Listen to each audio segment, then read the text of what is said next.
Okay, good afternoon, Central Texas.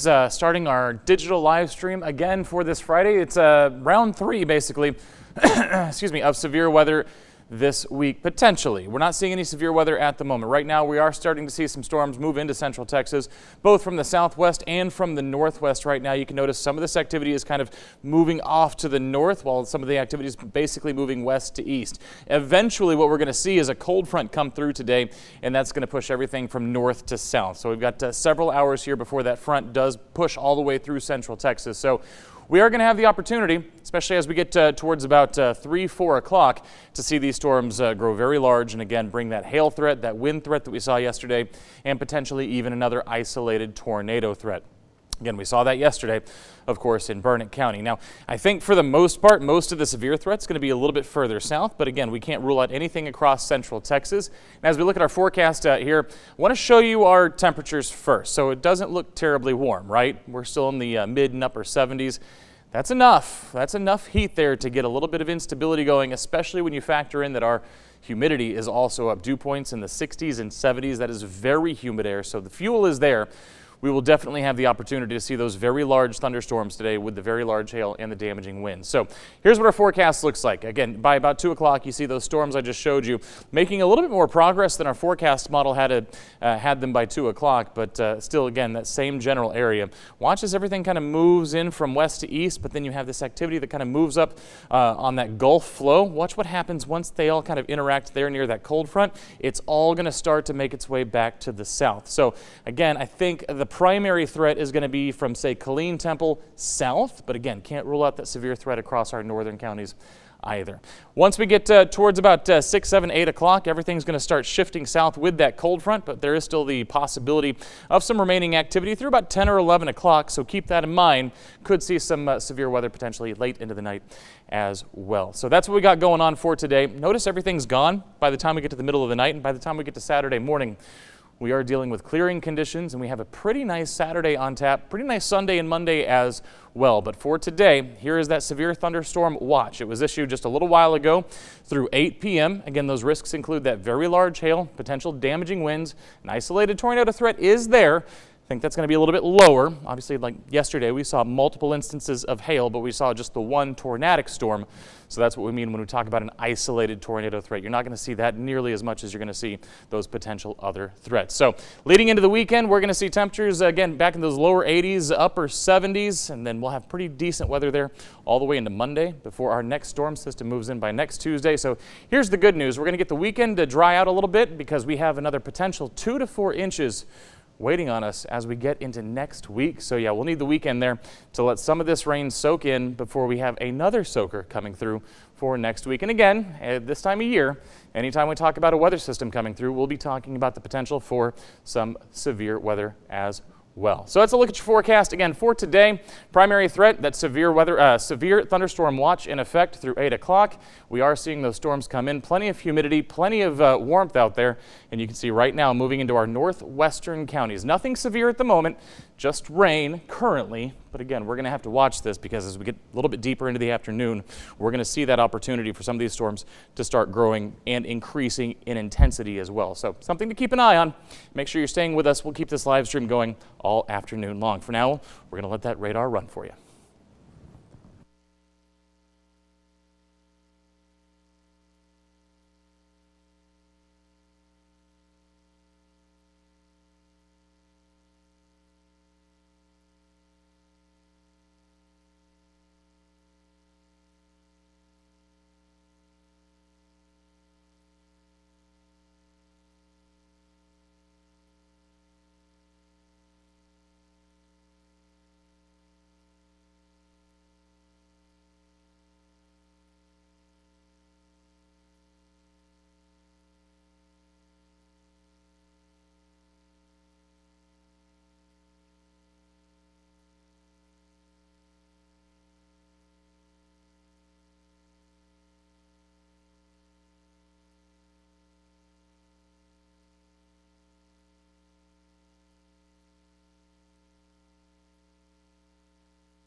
All right, Central Texas, back here on our live stream because we do have our first warning of this Friday afternoon. We can see a severe thunderstorm warning in effect for parts of Bosque, Hill, and McLennan counties as this very large storm right here you can see right there from, say, Clifton up towards Hillsborough. This one, you can really see that bow shape on the leading edge of this storm telling us there are strong winds within the storm. You can also see those purple shadings, which would indicate the presence of hail cores also within this storm. So basically this afternoon, all modes of severe weather, like I mentioned earlier, are at play. Damaging wind gusts, large hail, and there is still that tornado threat. We saw that yesterday. So again, we'll have to keep an eye out for that again as well today because again, the atmosphere very unstable. And as these storms come through, driven by this cold front, we're going to see that possibility for those storms basically from now through, say about 8 o'clock, especially, and then potentially even into about the 10 or 11 o'clock hour later on tonight. So we're going to take a look inside this storm, and here in just a couple of minutes, next time we have a commercial break opportunity, would also break into our television programming to let the television audience know what is going on as well. But here we go. As we look inside this storm again, you can see that hail falling right now from in parts of Bosque County, parts of Hill County. You can see right around Hillsborough. So if you're up in Hillsborough, this one moving in imminently here in the next couple of minutes. So be on the lookout for that. Again, this hail up to, at this time, looks like about 1.7 inches. So we're talking again, same range we were in yesterday. That golf ball, ping pong ball sized hail potential is existent in these storms. So as we look at Hillsborough, you can see right on the edge there, just about to move into Hillsborough itself. And then down near Clifton, just on the other side of Clifton, another hail core there. That one not quite as impressive as the more northern one, but also you can see in there probably 1 inch, a little bit larger than that in terms of the hail diameter. So we do have a lot going on right now. Up in the northern parts of Central Texas. I told you earlier it looked like our best chances would be in the southern reaches of Central Texas, but again, everybody is open to severe weather under these situations. So let's take a look here inside the storm. The reason I'm doing this is just to look for, one, any signs of potential rotation, maybe a little bit down here to the southeast of Clifton, but again, pretty broad, not really a whole lot there. I do, though, want to check the wind speeds. Because that is something else that we have to worry about. Again, we always talk about tornadoes. We so rarely spend enough time talking about straight line winds, and those sometimes can be even more damaging. Sometimes they can be upwards of 60, 70, 80 miles per hour here. So as we're looking up near Hillsborough, we're seeing wind speeds potentially 65 miles per hour coming out of the storm near Hillsborough. Down near Clifton doesn't look nearly as impressive. However, we're still going to take a reading here.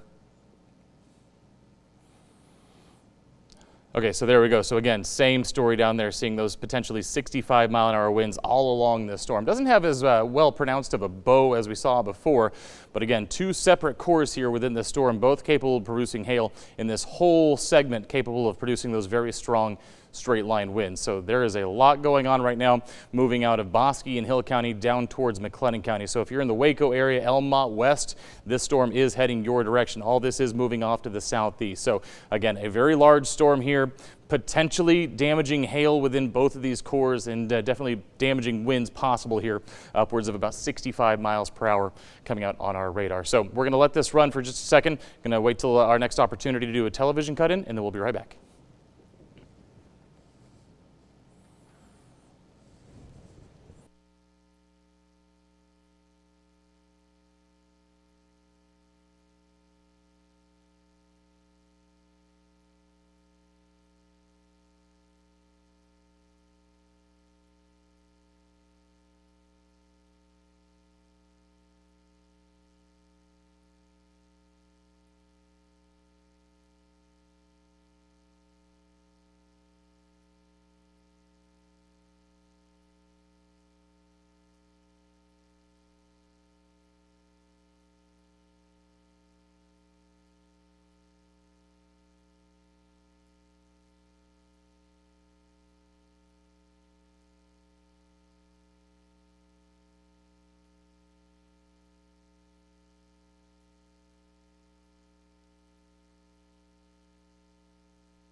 All right, Central Texas, again, thanks for being on our live stream. Going to do a television cut in here in just a moment, so we're going to get set up for that. So if you see me standing here not saying anything, that's what I'm waiting for.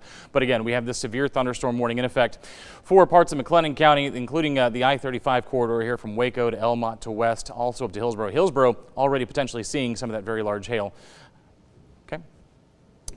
We're getting ready for that television cut in, but again, this storm moving east, kind of southeast a little bit at 25 miles per hour. So we'll be moving through the I-35 corridor over the next several minutes, about half hour to an hour. So we're going to keep an eye on it here for a little while. Okay.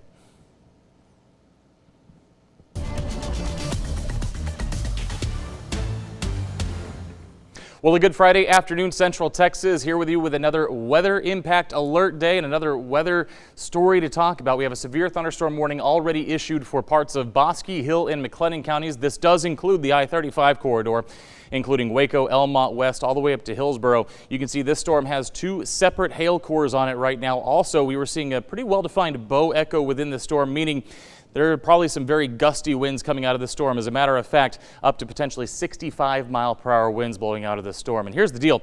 Remember, those winds always kind of come out of the front edge of the storm. So if you're in the I-35 corridor right now, you're going to feel the winds before the rain gets to you. So keep that in mind. But let's take a look inside the storm, show you what's going on here real quick.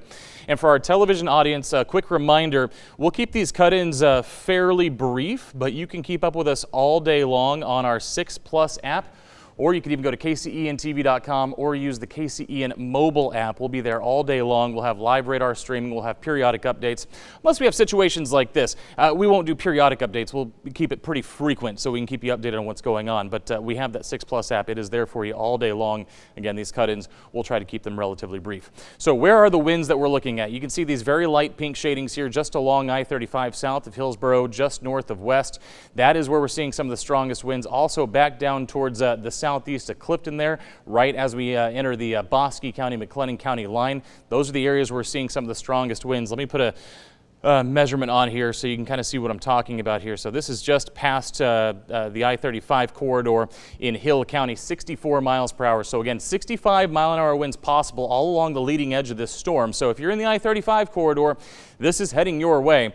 It's doing so at about 25 miles per hour. So it's going to be a little while before the storm gets to I-35 for, say, Elmont and Waco. But for West, already kind of on top of you with the winds there. Hillsboro, the winds have passed, but now you're more worrying about that hail core that's also associated with this storm as that continues to be a threat as well. So that's, yesterday and today, very similar type days in terms of how much instability we have.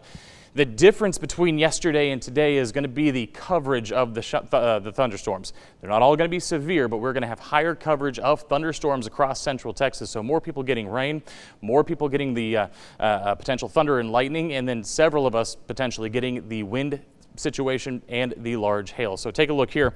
Right on top of Hillsboro, we're looking at hail core that is dropping up to about 1-inch hail there, you see.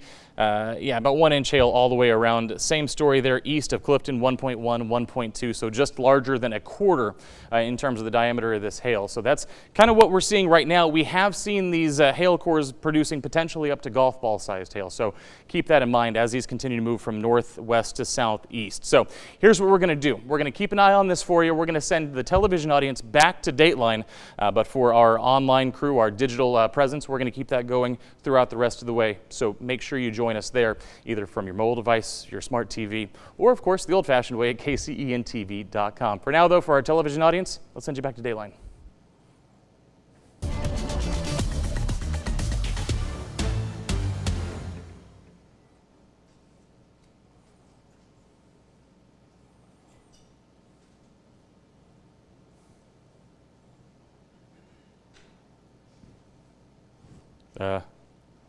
There we go.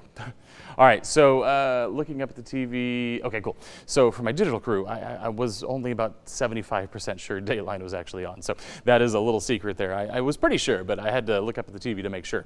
So again, this is what we've got going on. Two separate hail cores, one right now in Bosque County, moving towards the county line there into Hill County, eventually into McLennan County as well. But that hail core over Hillsboro, capable of 1-inch hail, and it's been there for a minute. The good news about today compared to yesterday is there actually is some driving driving force behind these storms, so they're not just going to meander the way we saw yesterday. We're actually going to see these storms have some movement to them because they're driven, one, by outflow boundaries from previous storms, and two, by a cold front that's going to be coming through. So as that comes through, we are going to see a little bit more speed with these storms than what we saw yesterday. Not necessarily those 5 to 10 mile an hour storm motions, because we definitely don't want to deal with that again. As far as the big picture, that is the one warning right now, but lots of folks seeing a little bit of rain currently. You can see from Coryell County back into Hamilton County into Lampasas County, some fairly heavy rain falling there from Jonesboro down to Gatesville. Copperas Cove getting a little bit of rain right now, it looks like, or just to the north of Copperas Cove. Putting this in motion, you can see everything's kind of moving generally from west to east. Now the storms, it's kind of interesting because the storms to the north are going to be driven by, again, that cold front that we've been talking about, and so they're going to move generally to the southeast. All the storms to the south kind of driven by a different flow regime. So what's happening is those are kind of moving off to the northeast. Eventually what you're going to see is everything is going to start sliding back to the south, but right now we are kind of getting it from two different angles right now, so we're going to keep an eye on that as well. But yeah, as this comes through, we're going to keep storms in the forecast basically through the rest of the day into tonight, potentially as late as 10 o'clock, 11 o'clock across parts of our southern viewing area here. I do want to point out, this is interesting, as these storms come through, you're already kind of seeing them diminish just a little bit of a pulse to these storms, kind of go up, come back down, go up, come back down, et cetera, et cetera. But again, if one of those storms forms right on top of you, that doesn't really matter because you're still dealing with that severe weather. So we're going to keep an eye on that. That is right now the one storm of concern. Everything else just rain, maybe some pocket change sized hail, maybe some gusty winds, but this is definitely the strongest part of the storm right now. And you can see it's got a generally eastward progression, but it does have a little bit of that southeasterly progression. So that's why we do have Waco kind of encircled in that severe thunderstorm warning. As a matter of fact, let me go ahead and zoom in here. I'm going to move this so I don't have to turn my full body away from the camera. All right, so in fact, you can see that hail core that was near Clifton now is kind of moving right towards the Elmont and Waco areas. So you can see there is that southeasterly component to it. Do also want to point out back here in Coryell County, another potential core starting to develop there just to the south of Turnersville, north of Gatesville, north of Highway 36. And again, some small hail here, pocket change sized hail, not anything considerable just yet, but again, that's how these things start, and then they continue to grow, and they become obviously issues later on down the line. But again, this severe thunderstorm warning in effect for about another half an hour. And again, hail, the primary concern. Second concern here is those straight line winds. Not seeing much in the way of rotation at the moment. As a matter of fact, Hillsboro, you can see that hail core has come down quite a bit just since the last check. We're now dealing with sub 1 inch hail, so not necessarily severe hail there. Definitely still seeing severe levels of hail here in this storm moving off to the southeast. So if you're in Waco and Elmont, just keep that in mind. This is basically heading your way and would be there in the next half hour. So it's moving at 25 miles per hour. So let's put a track on that to give you a better idea. 25 miles per hour, moving up to the east-southeast. So we'd be looking at Elmont 304, so that's going to be just outside of when the warning expires. Belmead 307, East Waco by 312. So what we're going to look for is to see if this severe thunderstorm warning is extended. Again, these storms pulsing just a little bit. You can see this hail core coming down. This one staying fairly strong. Again, 1 inch hail still in there, moving towards the Waco area. About 25 miles per hour. Again, would make it to East Waco by about 312.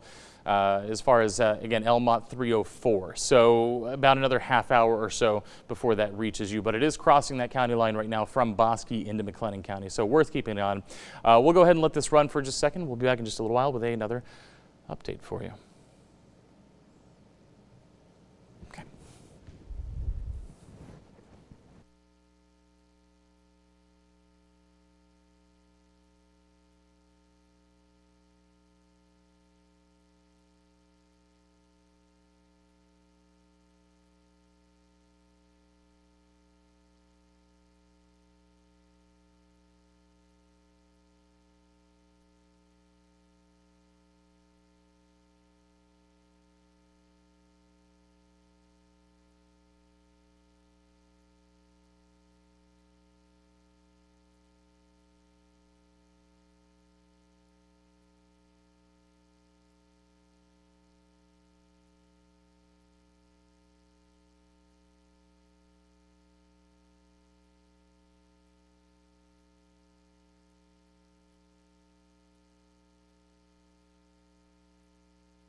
All right, Central Texas, another update for you here. They have extended and expanded that severe thunderstorm warning for the storms moving into the I-35 corridor. You can see that has been extended to include now parts of Limestone, Falls, and Navarro counties. It's moving a little bit quicker there. It looks like maybe the 25 miles an hour that it was moving at before. Let's go ahead and take a look here. As far as the extension of the warning, you can see that is in effect until 3:30, and yeah, sped up a little bit. We're talking 30 miles an hour now instead of the 25 it was before. But this is in effect until 3:30, so another hour. This severe thunderstorm warning will be extended here. And again, the hazards still include the same that they included before: 65-mile-per-hour winds, and those hailstones upwards of about quarter-sized in diameter. So that's what we got going on there. Let's kind of put a track on this whole situation here so we can kind of get an idea. And again, 30-mile-an-hour speed. Okay, we're going to take basically the whole leading edge, because the leading edge is where you're going to get the strongest winds for sure. That's also pretty close to where the hail core is. So if you're in Waco, we're talking 250, Belmead 239. So you can see it has sped up a little bit. As far as Hewitt 311, Mejia 326, Teague by 351, Fairfield 4 o'clock, Doney by 415, Buffalo 429, and then Jewett by 439. So again, continues to move along pretty quickly here, 30 miles an hour. Well, again, a lot better than the 5 miles an hour we were dealing with yesterday. At least this way, if you do catch one of these hail cores, it's going to move in and it's going to move out. It's not just going to sit over any one place for, 2 hours like we were seeing yesterday. We're actually going to see some movement out of these storms. So that's the good news. The bad news is the threats from yesterday all still in play. Very large hail, strong winds, and of course that tornadic threat is still there as well. Hey Rob, if you can hear me, when's the next time we could potentially do a TV cut-in?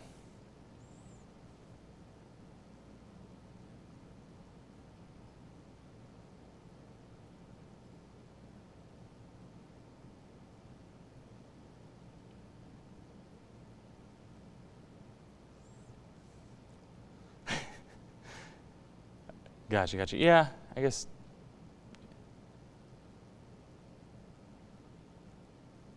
Okay. Yeah, let's go ahead and do one here in the next couple of minutes. So yeah, so anyway, what you just heard was I'm talking to our production staff in the back, and we're going to figure out when we can do another cut-in. I think we're going to do one. It's going to cover up a little bit of Dateline, but we'll try not to cover up the end when they revealed the outcome of the case. But at the end of the day, obviously this is what takes precedence right now, as we do have very large hail cores moving towards populated areas, and of course over areas with plenty of farmland, lots of buildings. Obviously, people driving on area roadways do want to let people know. So let's go ahead and do that. Yeah.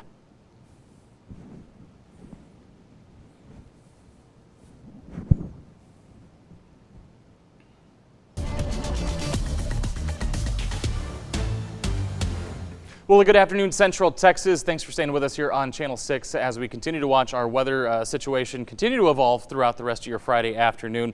We did have the severe thunderstorm warning in effect for parts of McLennan, Bosque, and Hill. It has been extended in time and expanded in distance here. So you can see now it includes most of McLennan County, parts of Limestone, Falls, and Navarro County. This whole line segment of this storm system capable of producing up to quarter-sized hail and 65-mile-per-hour winds.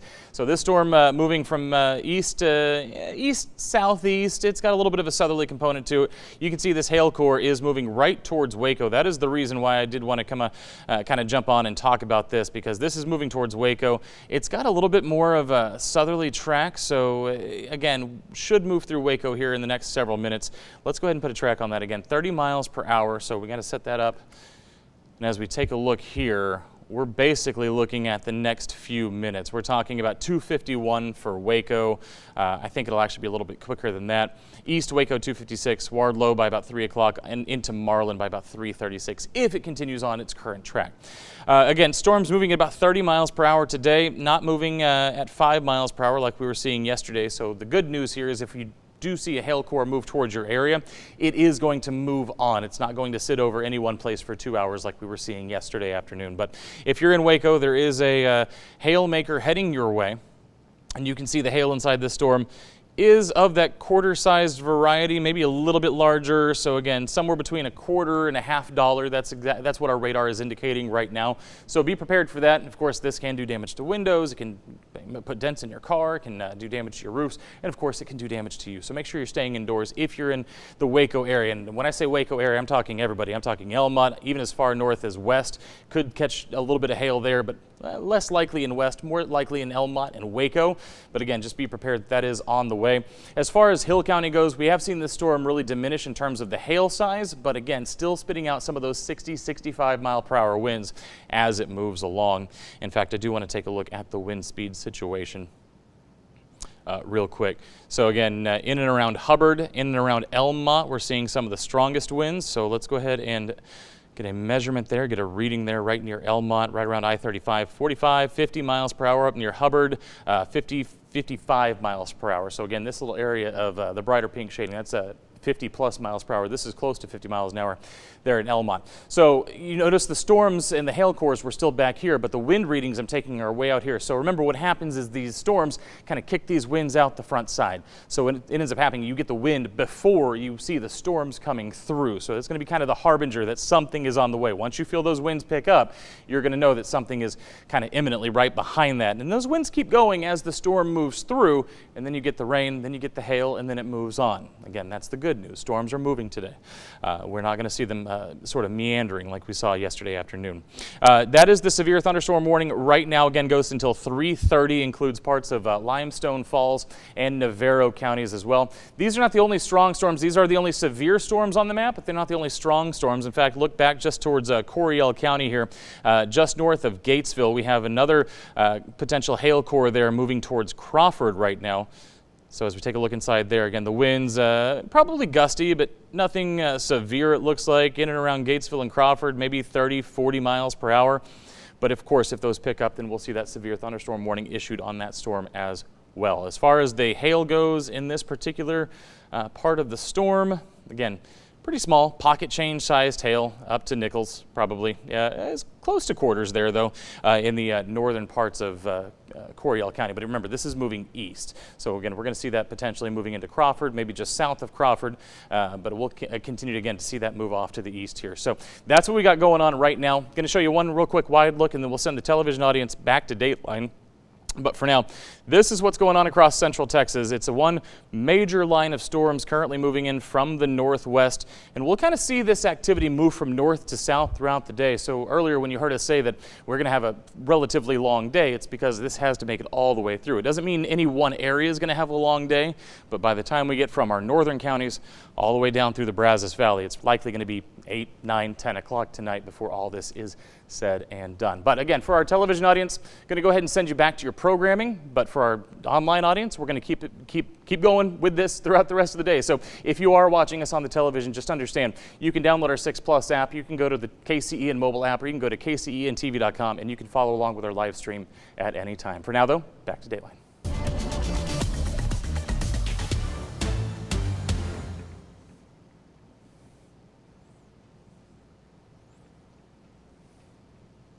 All right, okay, so TV cut-in is done. Digital audience, again, we're still watching this storm as it moves in towards Waco. Again, very large hail within this storm, potentially up to quarter size in diameter, moving right towards the I-35 corridor there. You can see just back to the northwest of Waco, just to the west of Elmont. Again, potentially large hail within the core of the storm, 1.3, so could be as large as ping pong ball sized hail, more likely quarter sized in that general realm. So still damaging. Definitely don't want to be outside. Definitely want to make sure the car is in the garage if possible. But that's what we got going on here right now, moving through McLennan County. I'm stepping off the screen. I'm going to come over here and I'm going to check the National Weather Service chat to see if we have anything confirmed, any spotter reports on the ground, because again, we have our radar confirmation or radar estimates, but always checking to see if there is some sort of confirmation so we can give you the best available data. All right, let's see.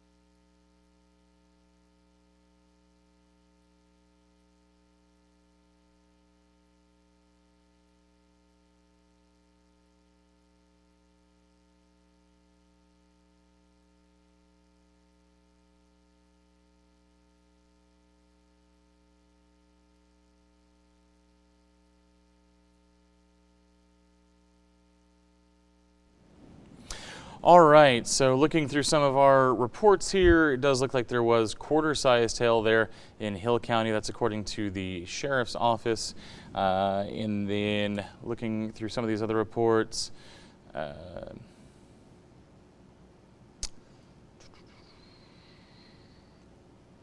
is the only report that I see so far. Flash flooding potentially within Clifton. So that's also worth noting. Haven't talked a whole lot about that, obviously, because we have the wind and the hail, but as far as the rain goes, with these storms moving through, they are dropping heavy rain, so flash flooding will continue to be a concern throughout the rest of the day as well.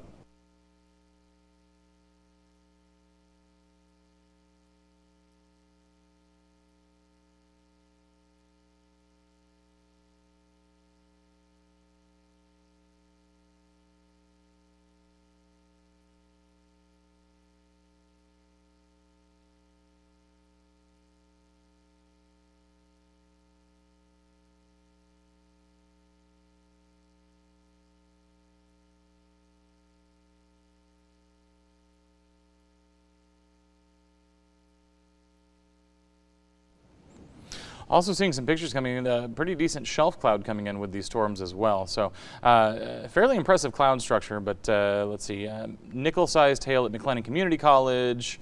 It's Highlander Ranch, 223 Cobbs Lane. Let's see, nickel-sized hail according to Waco McLennan County Emergency Management. That's in China Spring, so nickel-sized hail being reported out of China Spring. So there is hail on the ground, that is for sure. And again, the reports we're seeing anywhere between dime to nickel to quarter-sized hail. So even though our radar again estimates that we could be seeing as high as ping pong ball-sized hail, we kind of depend on these street-level reports from emergency management to know for sure what is actually hitting the ground. And it does look like it's pretty close. We are seeing potentially quarter-sized hail out of this storm, even though our radar is estimating 1.2. It could be a little bit smaller than that, or could be a little bit larger than that as well. So worth noting that our estimates are pretty close. So if you see 1.2, even if it's only an inch in diameter, that's still very destructive, very damaging to roofs, windows, your vehicle, you. So we always suggest being indoors during these times. Also want to point out that this green box, and I'll step in front of the screen to show you this part. This green box you see around parts of Bosque, Hill, and McLennan County. This is a flash flood. Actually, it is only for Bosque and Hill. It is not for McLennan County. This is a flash flood warning. So there's been a lot of heavy rain, even though the storms are moving.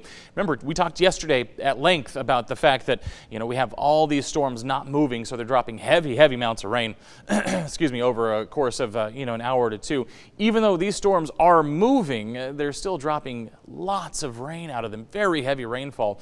In fact, seeing pictures of very limited visibility as these storms come through. So there is still that flash flooding concern, especially given that we've seen rain Wednesday, Thursday, and now Friday. That's why I said earlier, we need that weekend to dry out, because we need this rain to soak in before our next rainmaker gets here. Because the more days in a row that you receive rain, obviously the more likely flooding becomes, because everything's saturated. It just doesn't have time to soak in. So that's when we end up getting pooling water and runoff and everything else, and that's when the lakes start filling up and they end up above their banks. Just understand, as badly as we need rain, you also need breaks between the rain at times. So keep that in mind. As far as the hail core right now, again, moving into Waco, pretty large. You can see there, as we take a measurement there, just southwest of Elmont, close to ping pong ball sized hail, potentially 1.3. So remember, when we get to 1.5, that's when we start saying ping pong ball sized hail. Right now, 1.3, pretty close there. And again, if you take just a little bit off, because again, it is an estimate, we're still talking quarter sized hail falling out of the storm. So damaging hail for sure. All right, so as we are going to put another tracker on this, I want to make sure we get the strongest parts of the storm here, and that'll be that hail core. We're going to track it, again, at about 30 miles per hour off to the southeast.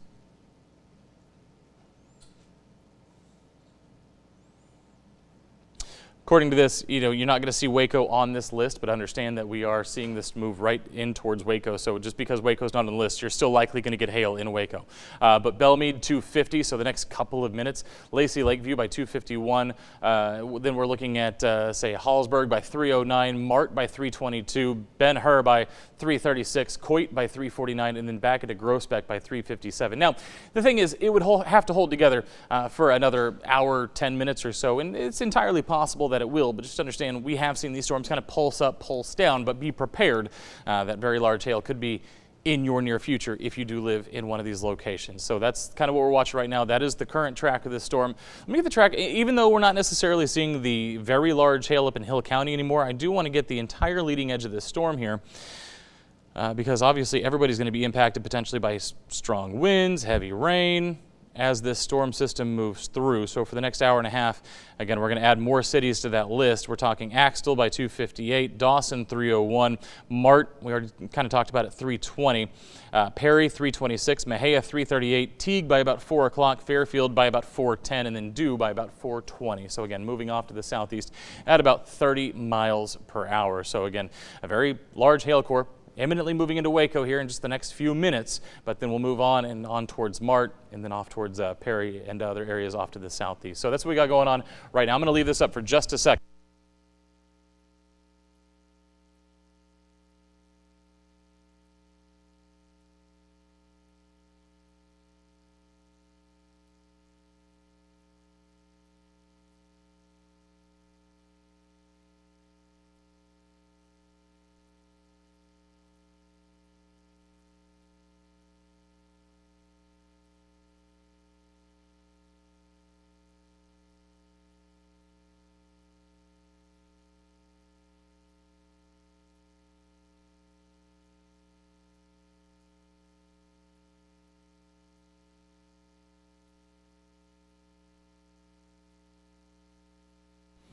All right, sorry about that. I was just coordinating with our photographer, Rocky, so we can get some pictures of what's going on here. He's about to head towards the Perry and Mart area, kind of in that sort of corner of McLennan County, so we can potentially get this storm as it comes that direction. So again, hail, winds, the primary concerns here. Again, if you see your city on this list, again, it's heading that way.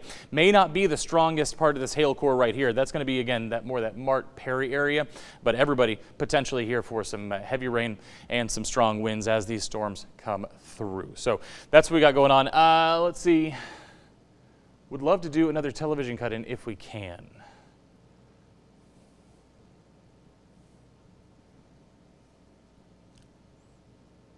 Okay.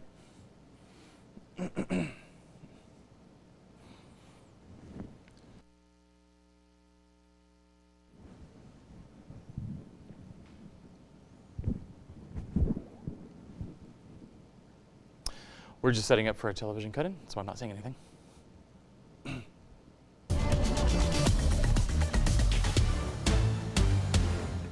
Well, a good Friday afternoon, Central Texas. Chief Meteorologist Matt Farrell here, still with you on this Friday afternoon, tracking this very strong line of storms now moving through McLennan County and Hill County, about to move into parts of Navarro County, Limestone County, and again, these more eastern parts of McLennan County.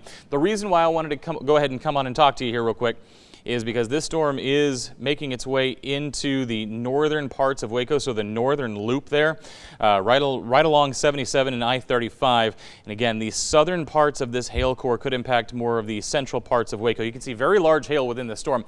A very similar setup to what we had yesterday. So we are dealing with hail cores that could produce up to 2-inch hail as these storms move through. So if you're along, again, the northern loop there in parts of Waco, this storm kind of moving in. We're talking Bosqueville, probably just came through Bosqueville. Elmont, about to kind of see the worst of that hail core move through. Areas like Belmead, potentially in the path of this storm as well. So if you're in those areas, this would be the time to make sure that you are staying indoors because, again, very large hail, very damaging, very painful. It can cause serious injuries as these storms come through. So we always talk about tornadoes.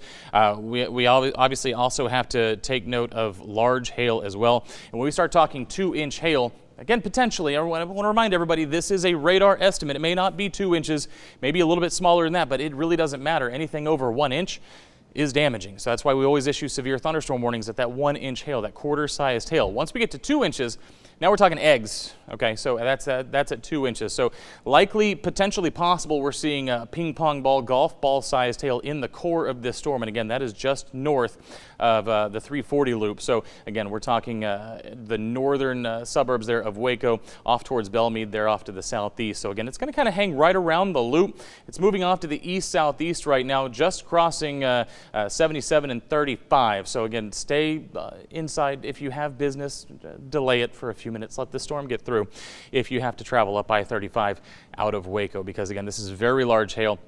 Very damaging. Still a dangerous situation, even though we're not seeing the tornadic rotation. We always talk about that, but again, hail very damaging too. Also, straight line winds a concern as we look inside the storm. Obviously, we've looked at hail.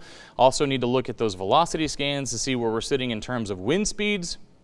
And again, doesn't look quite as bad as it did before, but again, when you look inside these bright pink shadings, 45, maybe as high as 50-mile-per-hour wind gusts coming out of this storm. So worth noting that those can also move you around a little bit. Even though it's not necessarily severe criteria, which is 58 miles per hour, it's still plenty strong enough to move a vehicle around.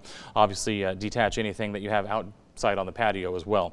But these storms moving off to the east-southeast at about 30 miles per hour. That hail core impacting parts of Waco right now, moving through Elmont as well. So in those areas along I-35, again, this hail core moving through should be through the area in the next 15, 20, 25 minutes, because again, these storms, unlike yesterday, are moving. They do have some forward momentum.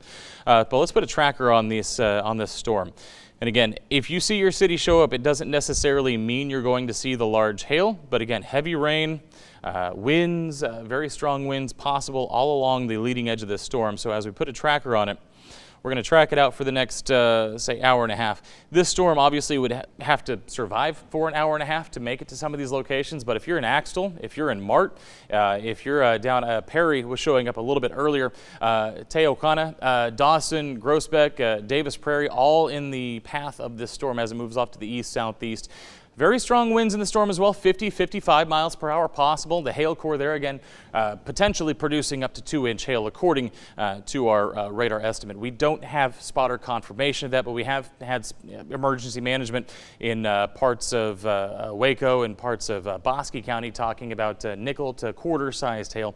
Still very dangerous out there. Quarter-sized hail, remember, that is when we issue these severe thunderstorm warnings. So anything larger than that obviously can do damage. But for Axtell, looking at the next say a few minutes, Dawson by about 3:07, Mart 3:15 or so, Tehuacana 3:32, Mahia 3:44, Groesbeck by 3:51, 3:50-ish there, Davis Prairie by 3:57, Teague by 4:08, and Dew, again, if it holds together, by about 4:25. So again, very large hail core right now impending right on Waco, Elmont, west, those areas. West maybe a little bit too far north really to catch the full brunt of this hail core, but worth noting that you also should not necessarily be outside right now.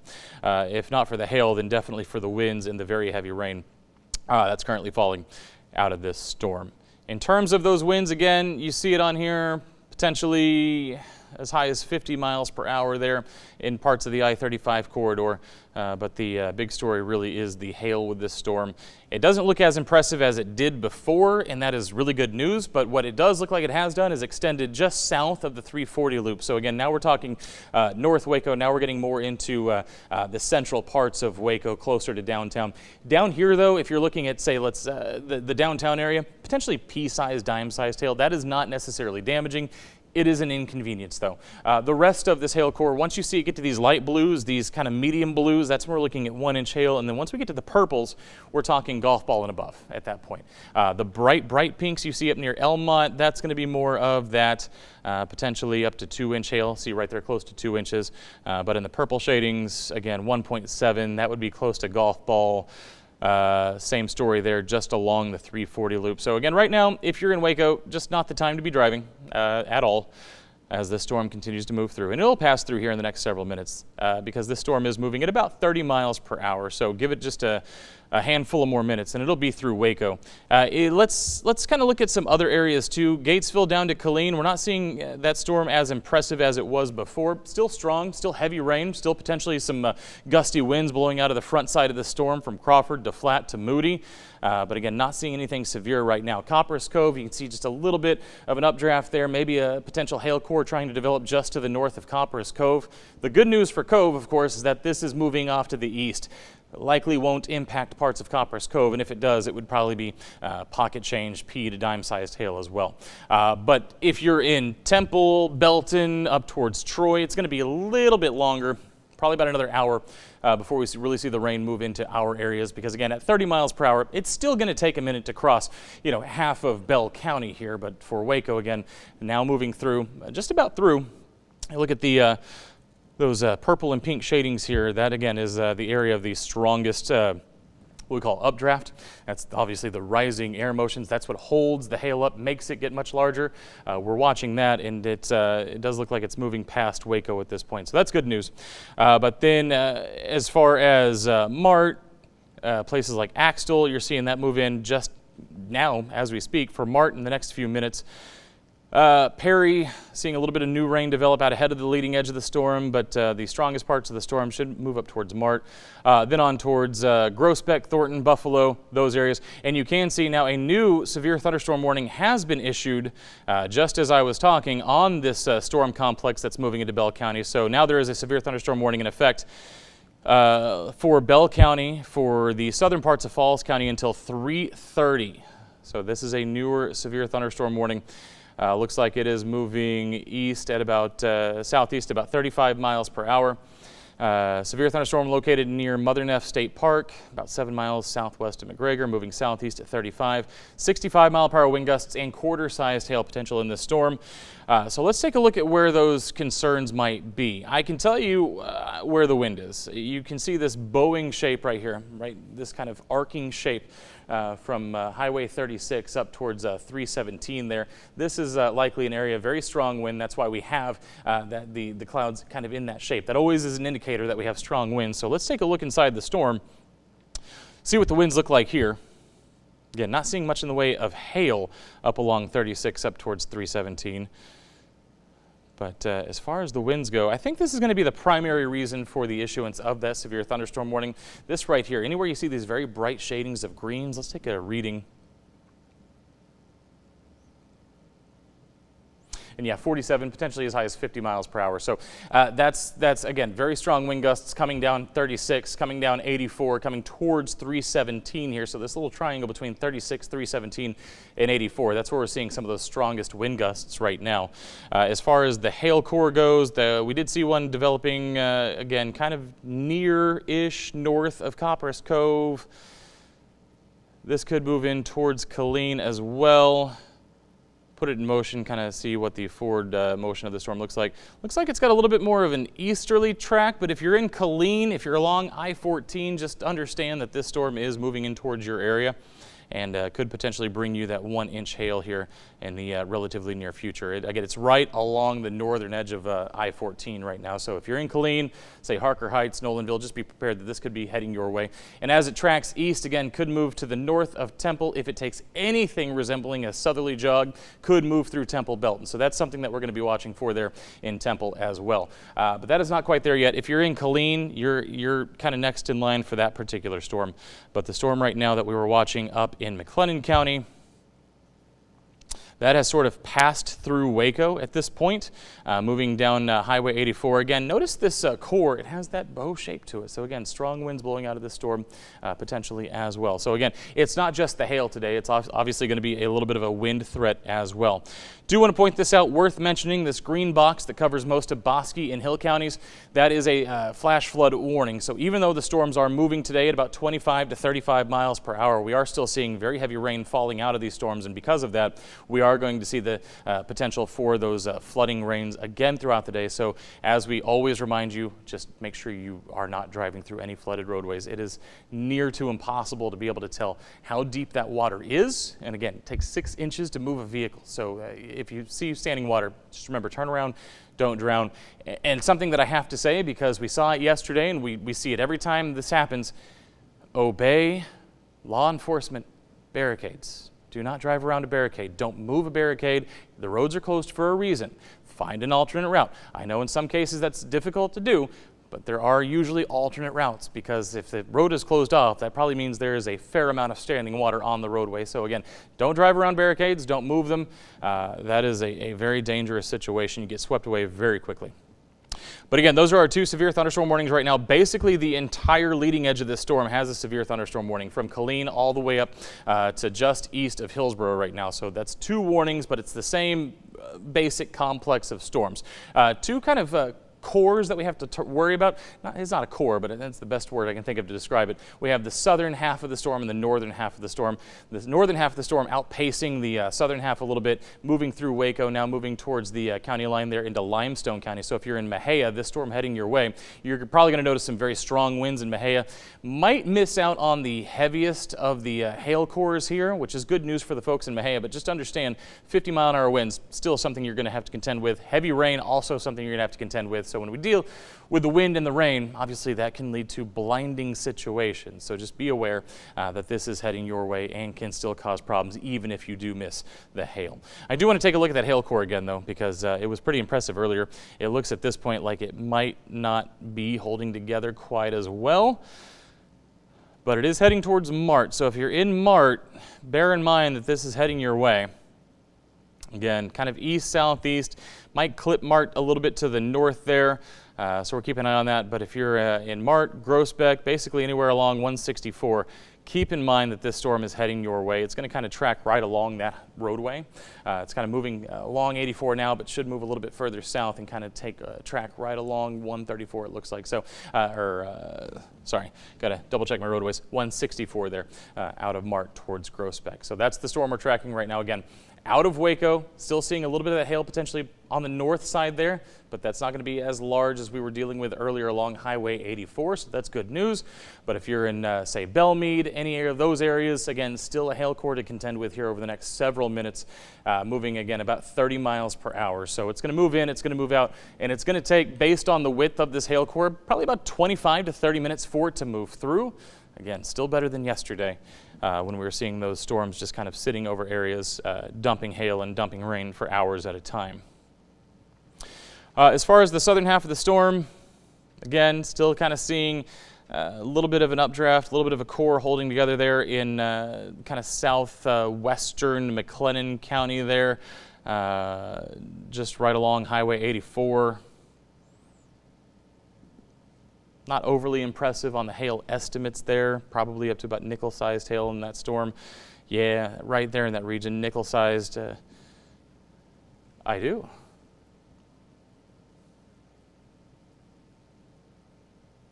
Okay, so off 3rd Street in Belmead, got a viewer calling in reporting dime-sized hail covering the roadways. So that's the other thing, too. We always talk about hail size. We've got to talk a little bit more about the hail rate, the rate at which it's falling out. Hail can cover the street like snow, and again, when you have that much falling, even if it's very small, can still be a massive inconvenience, because dime-sized hail typically is not going to create the dents. It's not going to create the roof damage we see from quarter-inch hail, but it is, or from quarter-sized hail. But it is enough that it is a major inconvenience. Can make driving more difficult, obviously, and seeing local. Is that also out of Belmead? Also some localized flooding out of Belmead as well. So even though we have this flash flood warning in effect for Bosque and Hill County, that does not mean that anybody in McLennan County is out of the way of that heavy rain. We talked about the heavy rain a little bit earlier, but again, as it moves through, anywhere you see these very dark burgundy, red shadings, that's very heavy rain. With the purple, we always talk about hail, but there's also potentially very heavy rain in those areas as well. So as these move through, even though they have a forward motion of about 30 miles per hour, can still drop heavy rain in areas. So bear that in mind. Even if you're not under a flash flood warning right now, you still need to be on the lookout for those flooded roadways, especially rural roadways, low-lying areas, and then areas that, to put it bluntly, just simply don't have great road maintenance, don't have great drainage. You're going to see those roads kind of fill up the fastest. So again, just a quick little recap here. We have 2 separate severe thunderstorm warnings in effect for about another 23 minutes here in Bell County and Southern Falls County. And then same story, about another 23 minutes for Hill, Limestone, McLennan, and Navarro counties. So again, it's basically the same severe thunderstorm warning. It's not Technically, it's not specifically the same, but we're talking about one complex of storms coming through. It's kind of broken into two distinct halves here. You can see the northern half is outpacing the southern half just a little bit. But again, for Waco, hail threat moving out, still in the area, still in the Belmead area, the northern, northeastern Waco area, just to the south at this point of Elmont, moving along Highway 84 and Texas Highway 164 there towards Mart, and then off towards Groesbeck as well. Again, it's going to depend on if that can hold together if we're talking about the same storm in Martin, Groesbeck, but we'll keep an eye on that for sure.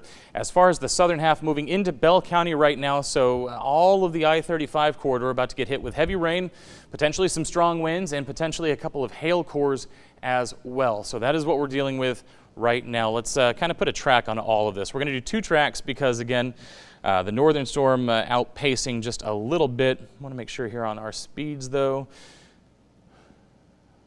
Moving southeast at 35. Moving east at 30. Again, so the general motion is to the east, but really it is definitely got a southeasterly component to it. So for the southern track of this storm, we're going to grab the heaviest parts of the storms here, and we're going to kind of drag it out for the next hour or so through the warned area, because that is the direction of motion. And you can see if you're in Harker Heights, we're talking about close to 315 there. For Lorena, about 330. Temple, about 336. For Salado, 342. Galinda by 344. Chilton by 352. And into Lott there by close to 4 o'clock. So again, you're looking at areas, Lott, that are much further north than, say, Salado, which is much further south. But again, this is a very long linear path of storms that is moving off to the southeast. So that's track number one. Let's take a look at track number two. That's going to be the northern storms. And I actually need to increase that speed. I had it set to 30. The southern half is actually moving at 35. It's not going to make a huge difference, but it'll make a couple minutes difference for each location. And that can be important at times. Obviously, if we're talking about your town, you need to be prepared for this as we speak. But I do want to be as exact with my timings as I can. All right, we're going to zoom out just a little bit here. All right, so let's get that track on that southern storm. 35 miles per hour. We're going to take the heaviest rain, potentially the areas of the strongest winds, and we're going to drag it out for 1 hour. And you can see, again, not a lot of difference, but about 2 minutes difference for everybody that shows up. So Harker Heights earlier, we were saying 313. Now we're saying 311. Morgan's Point, 320. Belton, 328. Temple, 333. So 1 to 2 minutes difference there based on the 5 mile an hour difference that we just added in there. So again, it's still right around 310 to 315 for Harker Heights, still 325 to 330 for Belton and Temple. So keep that in mind. This is heading your way. Heavy rain, strong winds within this storm. Again, not seeing much in the way of hail, maybe some pocket change sized hail at this point for that southern half of the storm. For the northern half of the storm, we're going to grab this hail core and we're going to drag it through this heavy rain all the way up to the northern kind of reaches of the storm.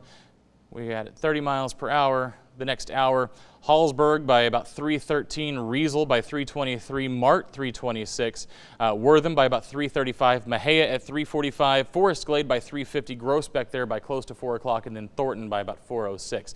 Now again, all of this being said, it has to hold together for the next hour for all of those towns to be impacted. But at this point, it's made it all the way from northern Bosque County all the way to the edge of McLennan County here. So again, still holding together pretty good. We've seen it pulse up, pulse down at times, but for the most part, be prepared that hail, strong winds, and heavy rain are all part of this system that's moving towards us. So definitely best to be prepared. Definitely don't want to be outside. Definitely don't want to be driving in any of this as these storms approach your area. Let's take another look at it. And again, just to the east now of Waco, traveling towards Mart, you still see that hail core. So as I said, it did cross 84, making it kind of down towards 164. So if you're in Mart, if you're in Groesbeck, we do expect this hail core to continue to track a little bit to the east-southeast. So be prepared that this is on the way. Hail within the storm still looking like it's at about an inch or so. 1.3 is the estimate, so I'd say quarter-sized hail potential within the storm heading your direction. And then everybody else, you're really looking at just heavy rainfall across the rest of this storm. For the southern storm, I just said it looked like our hail cores were breaking down, and as I say that, of course, it starts to pulse back up, which of course I always say that is a possibility on days like today. You're going to see these storms travel through pockets of air where it's, the updraft starts to fall apart just a little bit, and then it impacts some more unstable air, some more humidity, some more heat, and it starts to ramp right back up. So near Whitson right now, we're seeing some slightly larger hail, probably nickel-sized hail within the storm. Basically, if you see anything dark gray, light gray, toward this very light gray shading, we're talking anything from P to nickel-sized hail.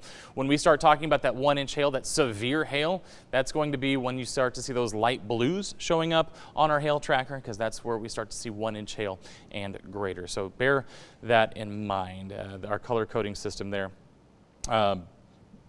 You can think of it this way. If it's gray, it's probably not all that dangerous. If it's blue and above, it is definitely dangerous. All right, so that is the hail situation. I want to see if there is still a wind issue within this storm. And again, the velocity there moving in towards Troy, you see some very bright green shading. So if you're in Moody, if you're in Troy, Blevins, anywhere along 317 really, we're seeing these velocity readings showing potentially about 50-mile-per-hour winds inside this storm. Could be a little bit stronger than that. So the area again that I look for is anywhere where I kind of see this arcing shape in the radar return. So keep that in mind. If you see that on our radar, that's likely an area of very strong winds. All right, again, looking inside here. Didn't get to get a reading before. Here we go. So moving in towards Troy, just south of Moody, we're talking about 45 to 55 mile per hour winds. So anything 58 miles an hour and above, that is severe. But even at 45 to 55, we're still talking damaging winds. So this is something that, again, if you're out on the roadway, obviously if we're talking about I-35, 317, these are two pretty heavily trafficked roadways, obviously both with 75 mile an hour speed limits. And 317 obviously goes through some peaks and valleys, which makes it a little bit harder to see and a little bit harder to kind of gauge things. So again, these are not areas you want to be driving right now as these winds come blowing through. If you're moving at 75 miles per hour and a wind gust kind of moves you around a little bit, you're not going to have a whole lot of time to react to that situation. So just make sure that you're not out in these 50 to potentially as high as at times 60 mile an hour wind gusts out there on these roadways. Moving back up again, we didn't really take a look at the winds here inside this northern flank of the storm, but if you're in Mejia, towards Dawson, up into Navarro County, Streetman there. All these areas that very familiar with, as they're all roadways that take you from the Dallas area down towards Texas A&M. We're talking I-45, Highway 14, but again, 50 to 70 mile an hour winds being shown up by our radar here. Now, is it reaching the ground at 75 miles per hour? Likely not, but it could still be 60 to 65, which is still very strong, still severe wind gusts that we'd be talking about with that particular area of the storm. So very powerful storms. And in fact, I'm now watching this hail core down near Moody start to grow a little bit. So moving in towards 317 there, before we were looking at basically nickel-sized hail. There's those winds again that we've been talking about this whole time. But as far as the hail goes, now you can start to see those blue shadings showing up. So now we're talking about 1-inch hail. Where is this heading? Well, it's heading towards Moody right now, and then eventually towards potentially just through or just to the south of Bruceville Eddy there, as it looks like it's going to cross I-35, kind of in this region right here. So yeah, right around Bruceville Eddy, we'd be looking for some of that large hail. So up I-35, in that area, obviously that's an area where you don't want to be traveling right now. You'd want to be indoors away from windows, because 1-inch hail can also break windows. We don't talk about that enough. We always talk about the roofs, we always talk about the cars, but windows also a possibility here. Just make sure you're inside your house and away from the windows as this comes through, as we're talking about quarter-sized hail potentially within this storm now. So multiple hail cores that we have along these storms, obviously areas of very strong winds as these storms continue to move through. I do want to take a look though at our forecast. So obviously we're dealing with this now, and we're going to continue dealing with it through the afternoon, but I want to give you an idea of when you can expect this line of storms to kind of move through the area. So we're going to fast forward this to about 4 o'clock. And really our forecast model downplaying what we're seeing out there right now, but it's generating in roughly the right areas. It just does not have the right strength here. But again, so we're going to start it really from 5 or 6 o'clock. That's when expected to move across I-35. By 7, 8 o'clock, moving through the I-45 corridor, and then out of here by the time we get to about 10 o'clock. So we've got a few hours here left. Here's the good news. So a lot of these models are showing a lot of activity developing behind this line. Behind this line, this is effectively where our cold front is. And what you don't see is a whole lot of activity developing outside of what we're seeing right now. And it's going to be difficult for storms to really get going behind this.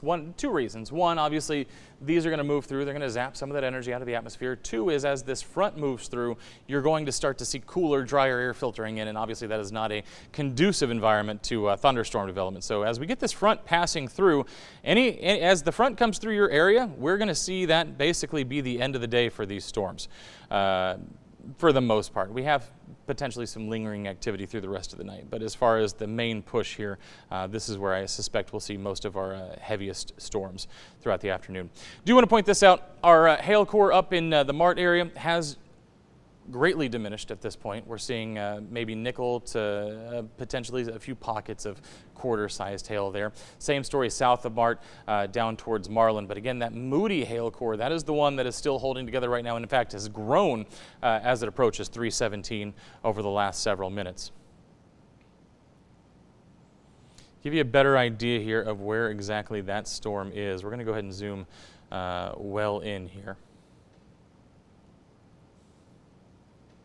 Again, this is just outside of Moody. We're talking just to the north of town there.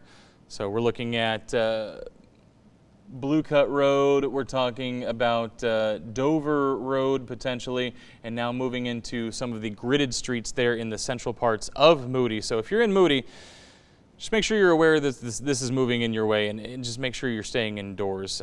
Again, already seeing some potentially nickel-sized hail falling right around Avenue F towards Hatter Drive, Montgomery Lane.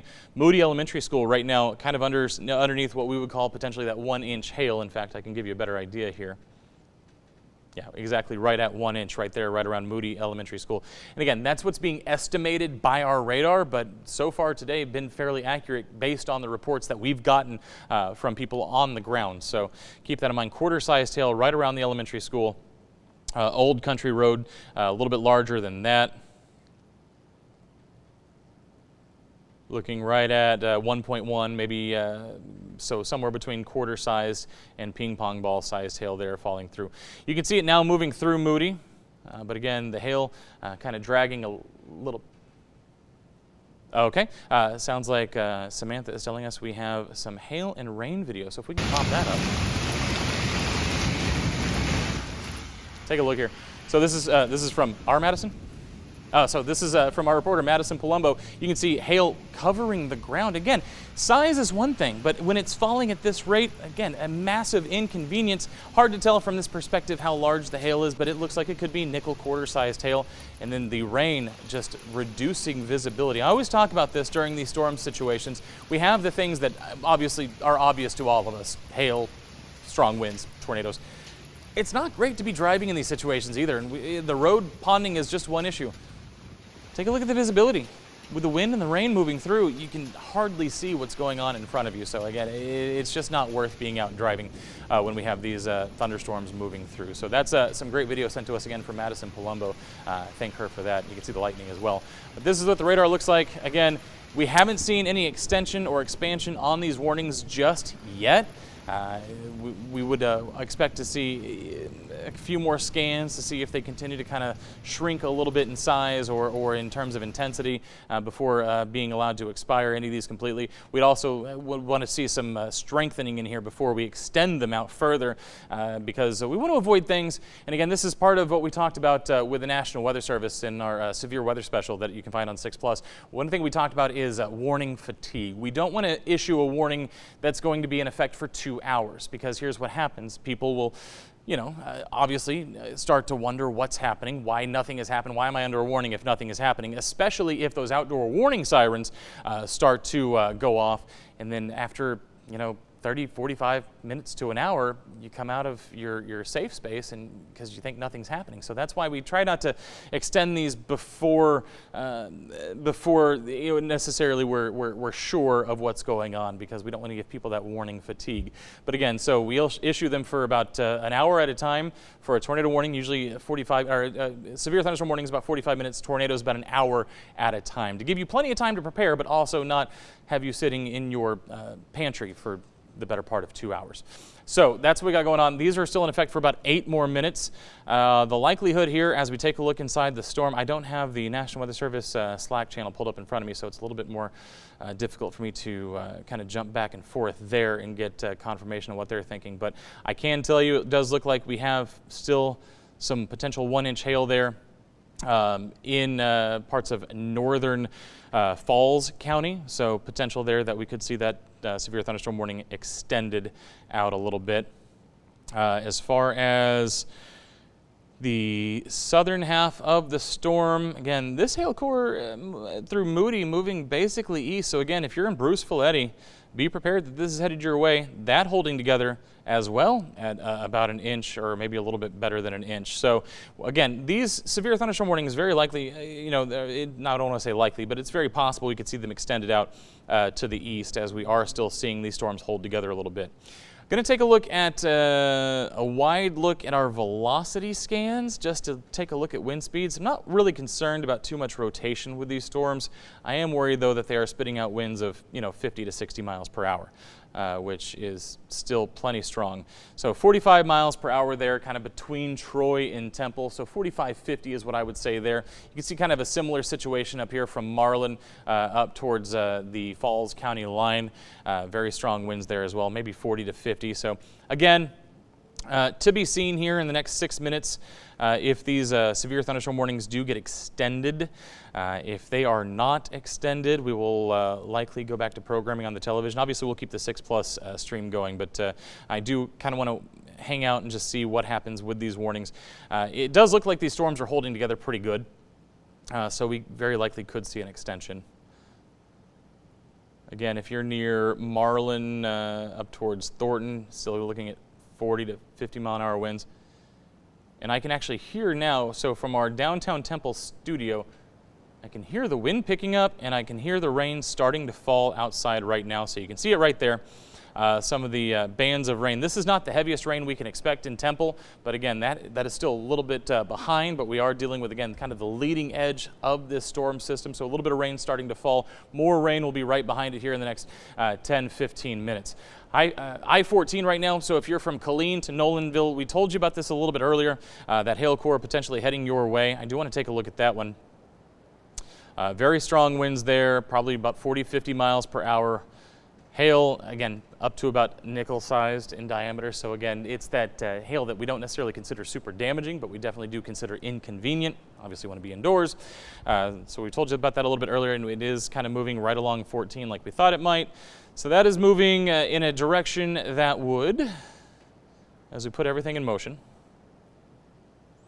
kind of take it south of 14. So it doesn't look like it would necessarily be as big of a concern for the Temple Belton area, but we'll keep an eye on it, because as we saw yesterday, these things can absolutely change direction in a heartbeat. But right now it looks like it's going to try and stay south of I-14 there. Still House Hollow Lake, potentially down towards Salado, could be dealing with that potential pocket change sized hail over the next several minutes. But again, it's not severe hail. You saw back here to the northwest of Killeen, we saw a momentary little jump up in activity there where it did get above that 1-inch level, but right now primarily again, pocket change sized hail. Did actually just tick up just a little bit there south of 14, so maybe up to that nickel sized hail again, kind of tracking down 14. Again, I still think it's going to probably stay just along and south of the highway, so maybe South Belton, be looking at that. Maybe Belton will get hit with some hail from this storm, but again, staying primarily south of 14 there. But we'll keep an eye on that one here as well.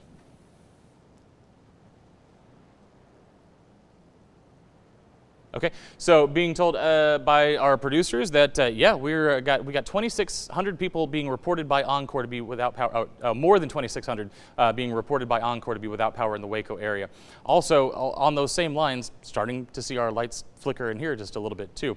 And that's the situation with these storms. When you get those strong winds, sometimes they can wreak havoc with power poles. Obviously, with the rain and the lightning and everything else, there are multiple threats to our grids as well. So another concern there would be loss of power. So watching that very closely as well. We got our producers, got Macy and Samantha, and all of them kind of watching the websites, the power companies, and all that to see what's going on with that as we continue to watch these storms. So again, full team coverage here of what's going on, because again, it's not just about the weather. Sometimes it's about what the weather creates, and a lot of the times you've seen here in Central Texas that will be power outages. We did see this severe thunderstorm warning extended now to include more of Limestone County and Freestone County, and even sneaking potentially down into Leon County there as well. But this storm again continues to push off to the east, now moving towards the I-45 corridor. The southern half of the storm just now making it into the I-35 corridor. So again, anywhere from say Bruce Valetti down towards Temple, down towards Salado. Now starting to see a little bit of that rain, heavier rain now potentially for Troy down to Temple. And let's check that hail core that was up near Moody again. Let's see if that held together. What you'll notice here is it is now 3:28, and this severe thunderstorm warning for Bell County and for Falls County has not been extended.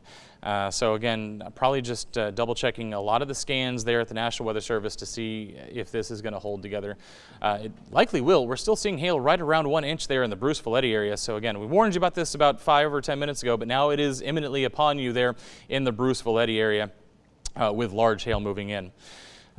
Taking a wider look down towards Killeen, because that's where we were seeing another hail core develop. Okay, and so we're going to take Rocky in just a second, but I did want to point this out down along 14. We're now seeing that hail core start to build up as well. So there's Rocky. Hey, Rock, can you tell me where you are? Yeah, I'm eastbound on Highway 7. I'm headed towards Marlin right now. I'm almost in Marlin, just crossing the Brazos. Okay. I got to tell you, it's swollen. Is it? Yeah, three days straight of rain will do that for sure. So that's another thing. To Rocky saying the Brazos being up right now, you definitely want to avoid any of those low water crossings if possible. Obviously, with state highways, U.S. highways, maybe a little less maintenance than say interstate highways. So again, there are concerns there as you cross those rivers as well. So if Rocky is heading towards Marlin, heading eastbound towards Marlin, you are driving towards Rocky, the one of the stronger parts of the storm right now. Looks like right. Can you hear me? Yeah. Okay. Right now I'm getting light to moderate rain. Some heavy wind gusts though, been pushing me across the road here and there. Okay. Definitely a crosswind on this eastbound road here. I'm gonna cut up Highway 6 towards Perry and Riesel. Okay. And if that's okay with you. Yeah. So it looks like. But right now I'm not seeing any hail. Maybe some lightning. Yeah, and you can see right here, so if Rocky's on 7 heading towards Marlin, you can see the hail core right now. The largest hail that we're seeing is kind of right now northeast of town. So it's basically Highway 6 and Highway 7, kind of where they meet, the northeast corner there. That's kind of where we're seeing some of that largest hail. So yeah, you definitely don't want to be on that side of 6 there. Okay, sounds good.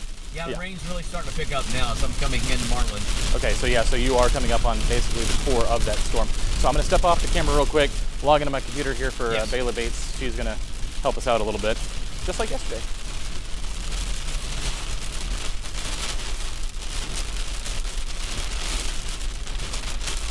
Oh yeah,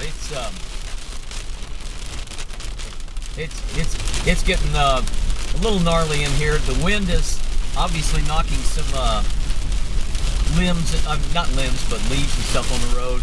Okay. But you're not seeing any visibility is starting to get a lot less, as you can see. Yeah. You're not seeing any wind damage outside of a few leaves here and there? But it's a strong rain. I don't know if they need this much, but yeah, right now I don't think anybody needs to be seeing this kind of rain, but obviously we'll take it as we can get it, but we wish we could get it spread out over time, not necessarily over the course of 3 days. But yeah, so Rocky is right here. He's on Highway 7. This is the strongest part of the storm. He's driving into some of the strongest rain in this storm. You go too much further on 7, then you're going to end up in a situation where you're driving through that hail course. So yeah, like you said, you might want to either jog north or jog south once you get to 6 there. And we are actually we are actually seeing that hail core start to grow in size there. Oh, I think we lost. To remind people, it's not a good time to get out on the road like I'm doing right now. Yeah, for sure. And even don't try this yourself. I am a professional. Yeah, and even when we send news crews out into these situations, obviously we want to make sure they stay away from like the most dangerous parts. But anybody who has business out there on this Friday afternoon, hopefully you were able to get out at noon and take a half day on this Friday, and you're just sitting at home chilling right now. But if you are still at work, obviously, if your shift ends at like 3:30 or 4. Maybe hang out at work a little while longer before you head out, because again, these storms moving through, and they're moving at 30 miles per hour. So it's not like you're going to be waiting all day if you have to wait around for your business. It's going to be, a 25, 30-minute delay potentially anywhere you are if you're seeing storms over your area. So again, the image you're seeing on your TV is coming from Highway 7 right around Marlin. The largest hail in that storm just on the other side of Marlin. You can see our severe thunderstorm warning for Bell County was extended, so still seeing the potential for that hail in this part of the storm as well. This severe thunderstorm warning extended until 4:30 now, so for the next hour there. And then of course the more northern severe thunderstorm warning also in effect for 4:30. So I mentioned this earlier, I'll say it again. We have 2 severe thunderstorm warnings going, but really it's all the same storm complex, right? So it's effectively one storm system that's being warned, even though there are 2 separate warnings. They both go till 4:30. Slightly different timing on both, slightly different storm direction on both as well. Take a look at this. And this is what happens when you get these storms along a cold front, because again, it kind of wraps around. If you can imagine a front, it would be kind of wrapping just around and back to the south. So you're going to get slightly different storm motions depending on where you are. Bailey, anything there from the chat? There's a couple of different things coming in from the chat. Obviously, across the I-35 corridor and just to the east of it, we're seeing kind of the same storms and cells moving through, but we are getting reports of a large tree uprooted and blown into a house. We know those strong winds are obviously causing a lot of damage. If you could hear just now, there is thunder roaring over the Temple studio here at KCEN. Also being reported larger than a dime sized hail on I-35, and windshields are getting broken. And we do know, Matt, you kind of mentioned this is Friday in the I-35 corridor. We know a lot of people will be out on the roads. That's something they don't need to be doing until the storm passes through. So if you have loved ones, family, friends making plans on I-35, they probably should hold off for just a little bit, as we are getting some decent sized hail hitting the I-35 corridor right now. Yeah, I always say just give it a minute, right? At the end of the day, yesterday was a different story, especially for folks in Barnett County and say in Copperas Cove. Obviously, that was a 2-hour delay. I still say don't go anywhere, but obviously you're stuck wherever you are for 2 hours. In this situation, you're going to be stuck for a half an hour, right? Once the strongest part of the storm moves out, you're good to go. The problem is, you saw Rocky's image. Even if you're not seeing hail, even if you're not seeing wind, you're still seeing potentially visibility reducing rainfall. And if you can't see in front of you, that obviously makes driving a little bit more difficult, especially on the highways where you have less time to react. Ideal situation, if there is some reason why you have to be out on the roadways, emergency or something along those lines, hazard lights are always a great idea, okay? And making sure that you're not driving, really not even driving the speed limit, but not driving anything more than you feel like you can handle, and obviously get those hazards going so people can see that you are in front of them. Especially with some of the car colors we have, you've seen gray cars, you've seen some of these white cars, brown cars that get lost completely in these rainstorms, so keep that in mind. Matt, is that people should not be stopping under the bridges on I-35. That creates traffic problems. Exactly. It creates a lot of hazards. That's, the gut reaction, oh, let me hide my car. But that is the last thing that people need to do. Exit, 100%. Go to a gas station, maybe even a bank if they're closed for the day. Yeah, if you need something to cover your car, if you're that worried, like Bailey just said, there's all sorts of options that have awnings. Underpasses are dangerous, just as a general statement, because of 2 reasons. One, you're going to impede the traffic behind you, like Bailey just said. The other thing is, when we do start to see those stronger winds, They act as wind tunnels. So if you think the wind is strong outside the overpass, it's even stronger when you're under the overpass. So especially in a tornadic situation, there was a old myth for the longest time. If there's a tornado, you want to pull over under an underpass. You absolutely do not. Because again, you'll block traffic behind you so that people are trying to get home, can't get around you. And two, the winds will be even stronger under the overpass. It's just not a good idea. So Bailey with some great advice there. And I know we're giving you an entire list of things not to do in thunderstorms, but there are a lot of things you shouldn't do in a thunderstorm. So we got Rocky back up. He's in Marlin. You can see all the businesses there along Highway 6 or Highway 7. Not entirely sure where he is right now. He could have already turned on to 6, but notice what's happening. Rocky, talk about that a little bit. Looks like your tires are throwing a pretty good spray right now.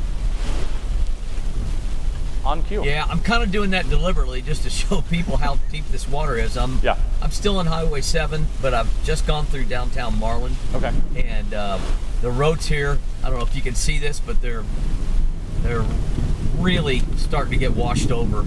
Some of it's pretty deep. If you go through this stuff really fast, you're going to stall your car. Yeah, and, I mean, that's something you need to be careful with. Yeah, you just saw that work truck, that semi on the other side of the road, kick up an entire pond of water there.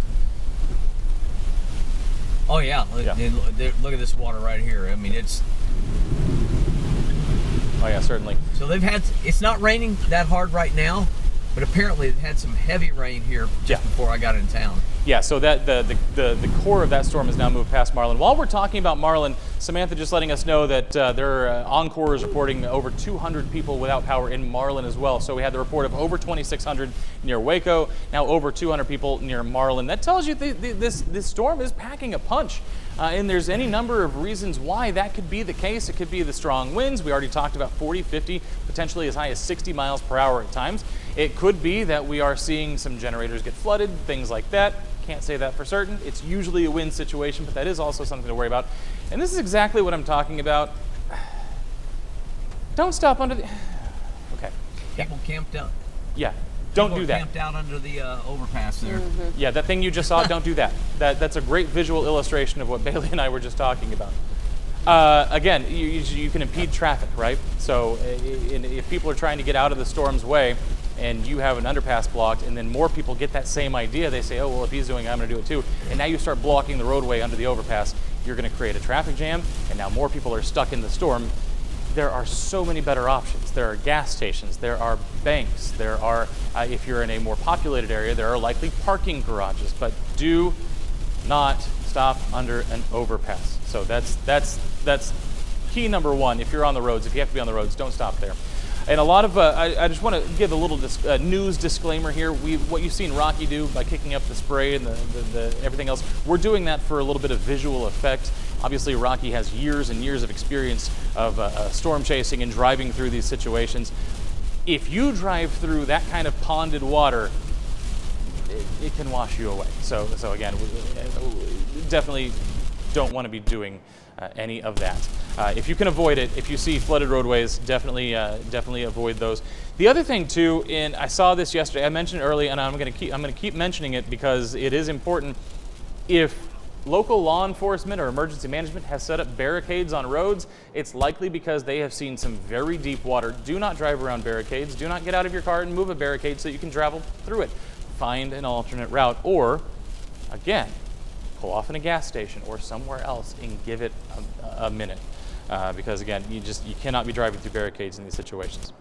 Hey Matt, we want to take a look down at Salado. Is there any hail cores forming down that direction? Let me take a look. I was just looking at the one now east of Marlin towards Casa. You can see that about 1.5 inches being estimated by radar, but let's look down towards Salado. There is to the north there. So this is likely the one we were just looking at that was going through Killeen, has now crossed towards I-35 right now.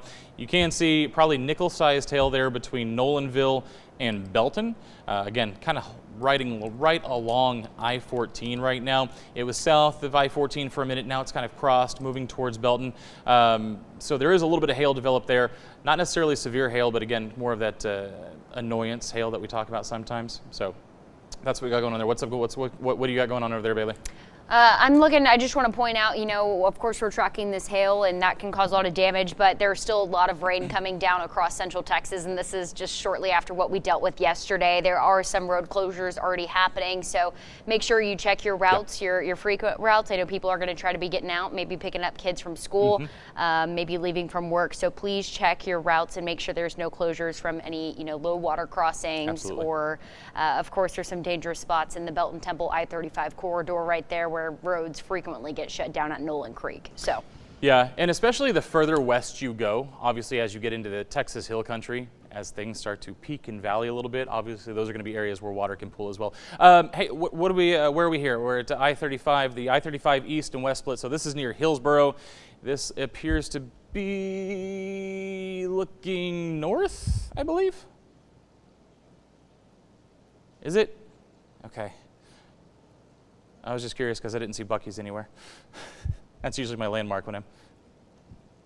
Oh, is it? Okay, so this is looking south. Okay, so we're up near north of Hillsboro, looking south towards Hillsboro. You can see all of this cloud cover, potentially a rain curtain as well there in the distance. So it kind of shows you how dark and how low the visibility can be under these circumstances. So again, just another reason why if you are about to leave from anywhere, you might want to give it a minute.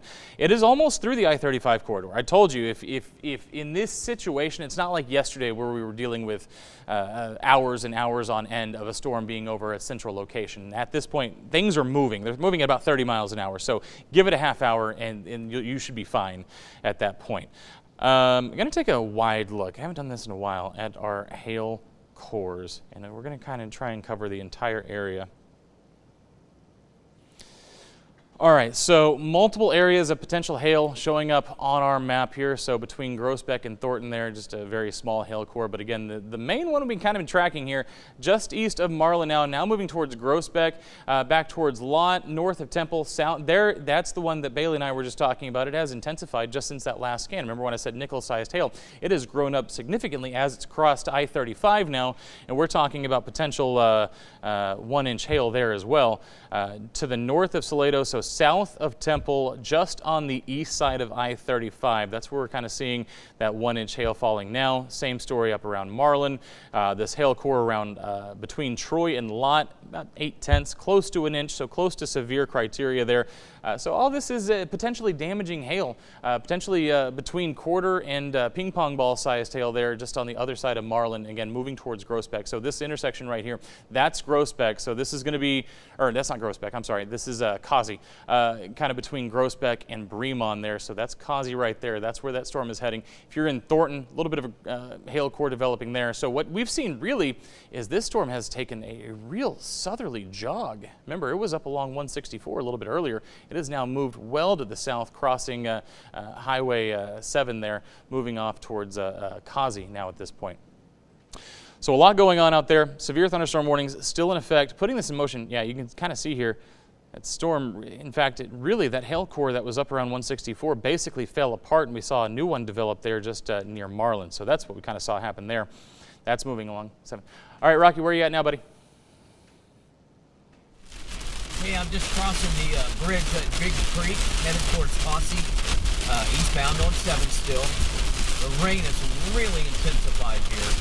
I'm not seeing any hail yet, but I'm getting a lot of strong wind gusts, okay. A lot of small debris on the road, especially some of these trees that are close by the road. They're losing a lot of their leaves to the wind. It's really intense right here. Yeah, and that's basically the core of the storm. That storm about hey Rocky, just for your knowledge, that storm that hail core about 2 or 3 miles west of Causey. So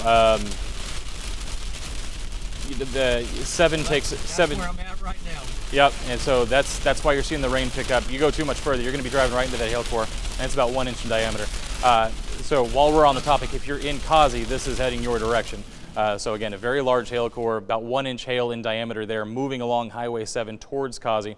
And again, if Rocky goes too much further to the east there, could start running into that a little bit as well. So let's see, I actually want to put a measurement on that. I kind of threw out a judgment.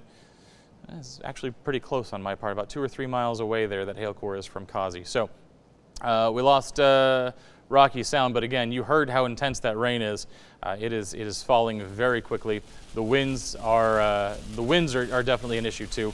The hail for the most part, so this is the good news. So if you're in the I-35 corridor, say anywhere from west down to Salado, we are almost out of it. The only exception to that is going to be right around Temple, where we're seeing just a little bit of back build here on the backside of the storm. So it's going to rain a little bit longer there in Temple. But for most of us along the I-35 corridor, we're about 10 or 15 minutes away from seeing this storm really push off to the east from the I-35 corridor. So that is good news for folks in that region of Central Texas. For folks east of Central Texas, or for east of I-35, this is going to continue on for several more hours. Well, and as you mentioned that, Matt, we actually just got a new severe thunderstorm warning for Robertson County, northeastern Milam County, and Leon County, and that is going to be going until 4:45. So they are seeing that storm still progress and still keep its strength. Yeah, and that's the one that Rocky's on right now. So you can see the width of this. So remember earlier I told you we have 2 halves of the storm, and so that's why we had 2 severe thunderstorm warnings. Now we have 1 severe thunderstorm warning that basically covers everything. And you can kind of see everything. Let's see if I can angle myself correctly here. Attempting potentially to converge into this area. You can see this part of the storm moving basically east, this part of the storm moving basically southeast. So again, if that converges, kind of, it'll move in towards the Brazos Valley there, moving off to the southeast over the next several hours. So again, new severe thunderstorm warning, as Bailey said. Let's get some information on this one. It looks like it is in effect until 4:45. And it includes wind speeds of potentially 65 miles per hour, and that quarter-sized hail still a problem in parts of this storm. And again, the power situation, obviously we had the report from Encore earlier of potentially over 2,600 people in Waco without power, potentially 200 people or more in Marlin without power, and I'm telling you right now, I've seen our lights flicker about 4 or 5 times since we've been standing here. So the wind's wreaking havoc. Okay, and so a quick update for you on that regard too. Now Encore reporting about 4,200 people or potentially 4,200 or more without power across Central Texas. Most of those, it sounds like, according to the map, are from the Waco area. And I believe that's hail I'm hearing? I can confirm there is hail falling in downtown Temple. It's pretty small, but still some concern. Let's take our tower cam real quick. If I can find it.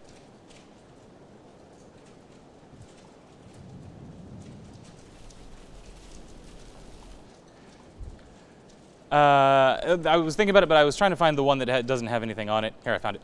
All right, so a little hard to tell, but again, see a lot of rain falling in Temple, and then any time you see a slightly larger droplet, or you see anything sort of bouncing around, that is that hail that's falling. So this is what's happening right now in downtown Temple. So let's take a look on our radar. Again, you can see there, you can somewhat see the hail within the raindrops. It's not terribly large, like Bailey said, so it's not going to be super visible on our tower cam. Again, the good news is it's not what we would necessarily consider damaging hail. It is that more inconvenient hail. That's the good news. But as we zoom in on Temple on our radar image, because we absolutely know that hail is falling in downtown Temple. We can see it, we can hear it. And so what we're catching right now in downtown is just the very edge of this hail core. Remember, we talked about this after it crossed I-35. We're catching the edge of it. That's why we're not getting very large hail, but it does sound like we are getting a pretty good amount of hail. Let's see what we got here. All right, so I'm gonna get really close to the camera here real quick. Is probably pea-sized hail there right now. So pea to potentially dime-sized hail, assuming that some melting has taken place with this hailstone. Pea to dime-sized hail. Again, not necessarily damaging, but inconvenient, and obviously will cause issues as well as anything else. As far as the largest hail, if you're in Academy right now, if you're down 95 towards 190, this storm is heading your direction. So if you're in Academy, you're going to catch likely the tail end of this hail core, or if it takes, again, one of those kind of southerly jogs we've seen it take at times, could move some of that larger hail through Academy. But Academy is kind of next in line for this particular hail core. Size could be dependent on the motion of the storm, but again, be prepared for that in Academy. And some good news for you is on this last scan, it definitely diminished. Now, one scan doesn't tell us a whole lot. It can come down, come back up, so we want to see a few scans.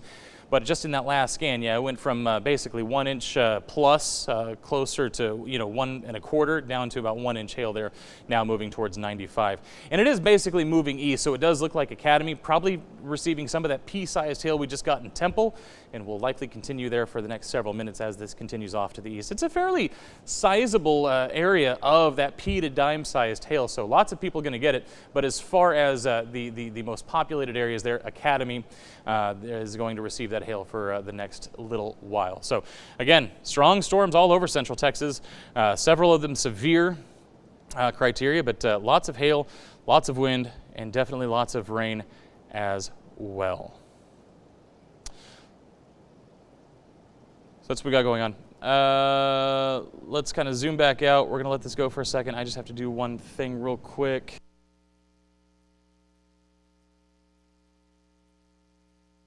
Absolutely. It sounds like we have some hail video going. We're going to show that for just a second.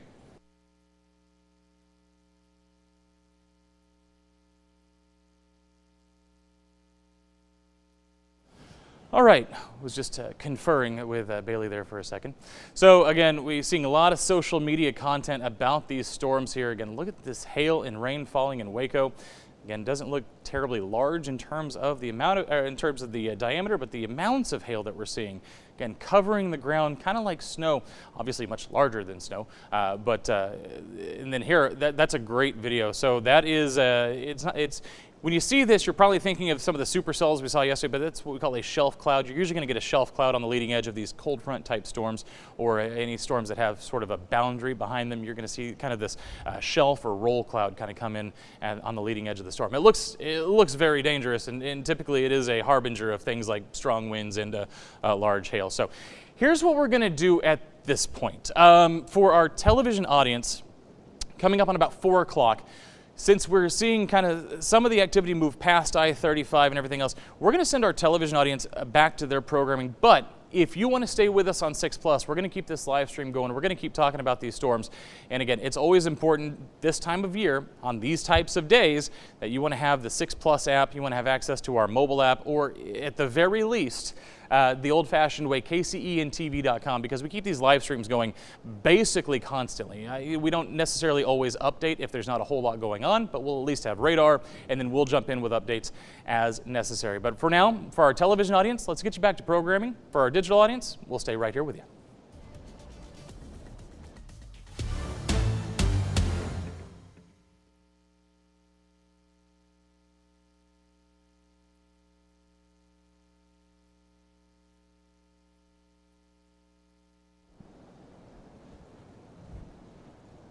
Well, that's not great news.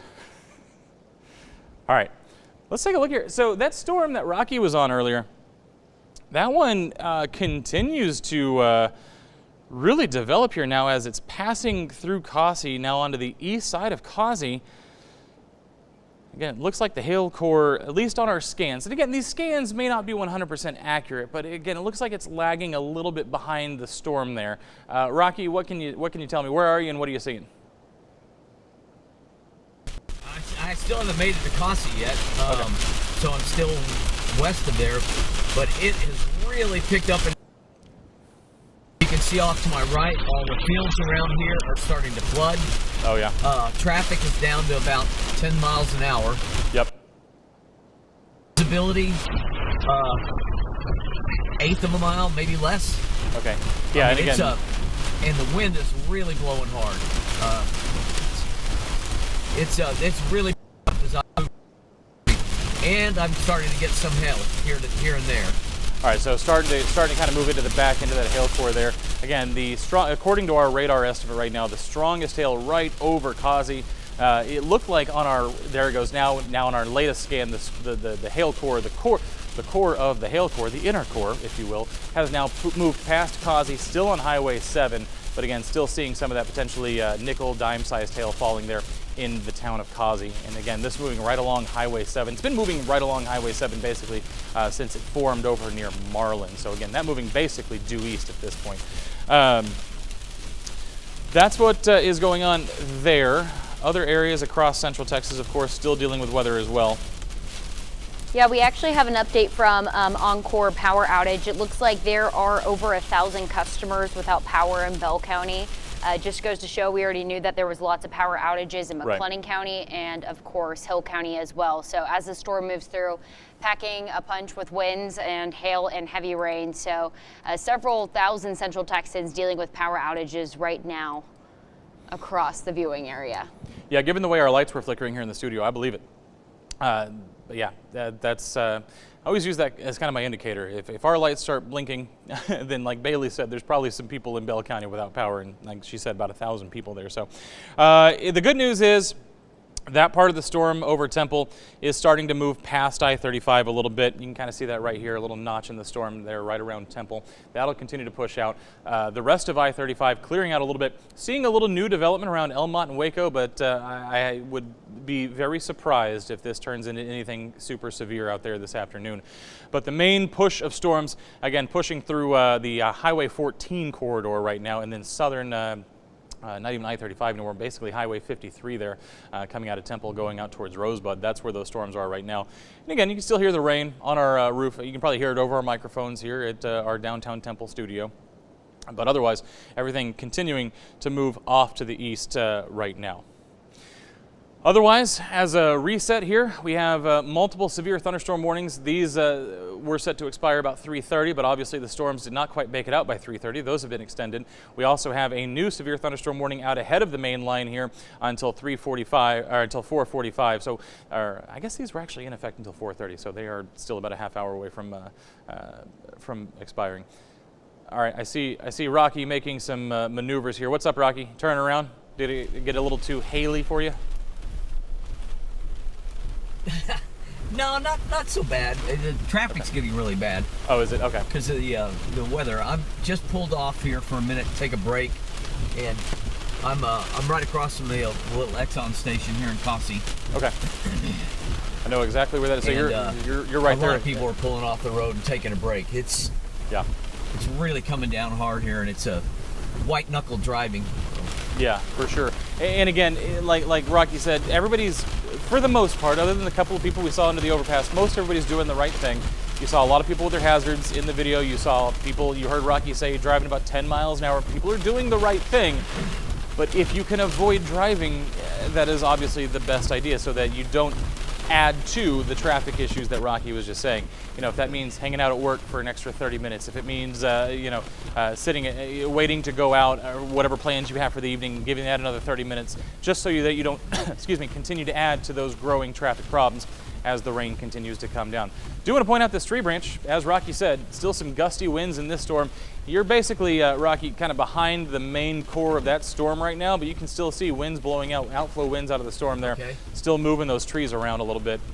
And so you should see the rain kind of... Matter of fact, I may rethink my position here. I don't want to get a limb on me. Oh, that's a very good point. Yeah, you just saw, look at that. You just saw that gust right there as that tree kind of blew around a little bit. Okay. Okay, yeah, we can show Harn. We're looking through our traffic cams to see what's going on. So this is kind of where the storms are heading. So this is the calm before the storm. You can already see the sky is darkening up. This is 6 at 485. I'm very familiar with this intersection.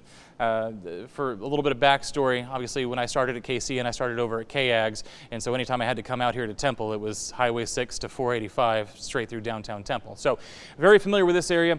Pretty highly trafficked, especially on a Friday afternoon. As you think about it, a lot of people that go to Texas A&M, where are they from? They're likely from the Dallas-Fort Worth Metroplex. So you're going to see Highway 6 through Hearn picking up pretty good here over the next several hours. Folks heading home for the weekend, things like that. Also getting close to the end of the school year, so probably potentially moving things back and forth multiple weekends. So we could see a lot of traffic on Highway 6 over the course of tonight.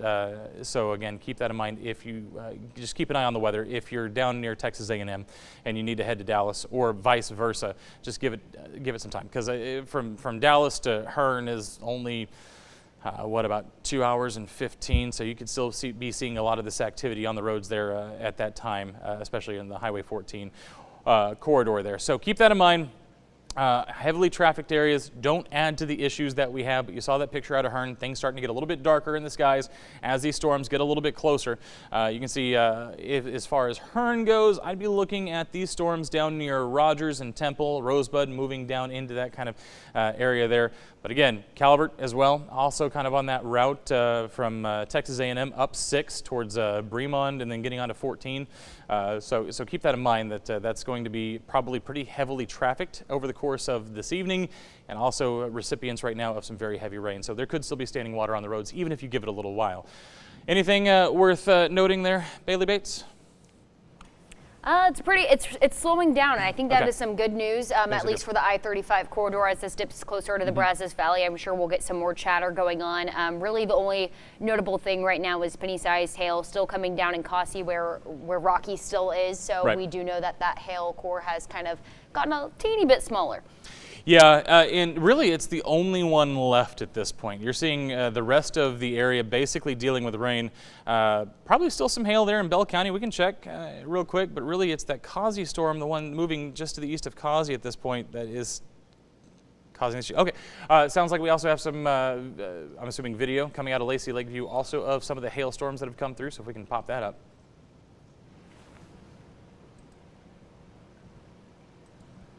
There we go. All right, so yeah, covering the road like snow. I'm getting a little bit closer to the monitor. Please don't pop me up right now. Looks like, yeah, probably dime to nickel sized hail there, but again, covering the road. So, I mean. Yeah, Alan Crosby in Lacey Lakeview is sending us this video. Okay. He says it's covering his lawn and is really piled up in front of his garage door, maybe about 6 inches. So we knew that was a big hail core that moved through that area, and that was quite a bit ago. Yeah, I mean, that was what, about an hour ago or so? But yeah, so 6 inches, so that tells me a couple of things. One, there's a lot of hail falling out of the storm. Two, if it's piling the hail up, also a lot of wind to be able to do that. Obviously, that's the way you get those piles is by getting a little bit wind blown there. So yeah, again, this has been a pretty active storm system as it's come through. Throughout the course of the day. Right now, seeing things calm down there on the southeast side of Temple. That hail core is kind of spinning itself out a little bit. Do want to check that one near Cossie again just to see. So it's past Cossie now, but we've seen it ramp back up again. Yeah, and then on that note, they are actually going to continue the severe thunderstorm warning until, let's see, until 4:30. Okay. And that is for Freestone and Limestone County. They're going to go ahead and continue that. That is up to hail of 1 inch and 60 miles per hour winds. Yeah, so that's what we're looking at there. Let's see if there's any other areas of Limestone, Freestone that are also causing those issues. So we know we have that one there in southern Limestone County, but also again along I-45 up in Freestone County. Again, I keep speaking to the fact that it's a Friday and there's really only one way to get from Texas A&M to DFW. So again, these are highly trafficked areas. Probably a lot of people already out of school driving that direction. So at this point, if that's your plan, give it a little while. These storms will be over I-45 within the next probably hour and a half or so. If you're coming south, obviously you're probably not seeing our broadcast right now. But, you know, if you have people that are coming down this direction for this Friday, you know, maybe give them a call, let them know, hey, hang out a little bit longer. I-45 is really not the place to be right now.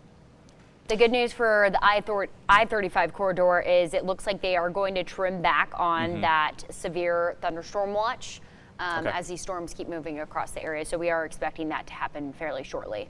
Yeah, and just to remind you, this was the original watch. It basically included everybody, but now take a look here. First of all, I want you to show you all the yellow. Those are all areas that are under a severe thunderstorm warning right now. So we have the watch and the warning both on the map.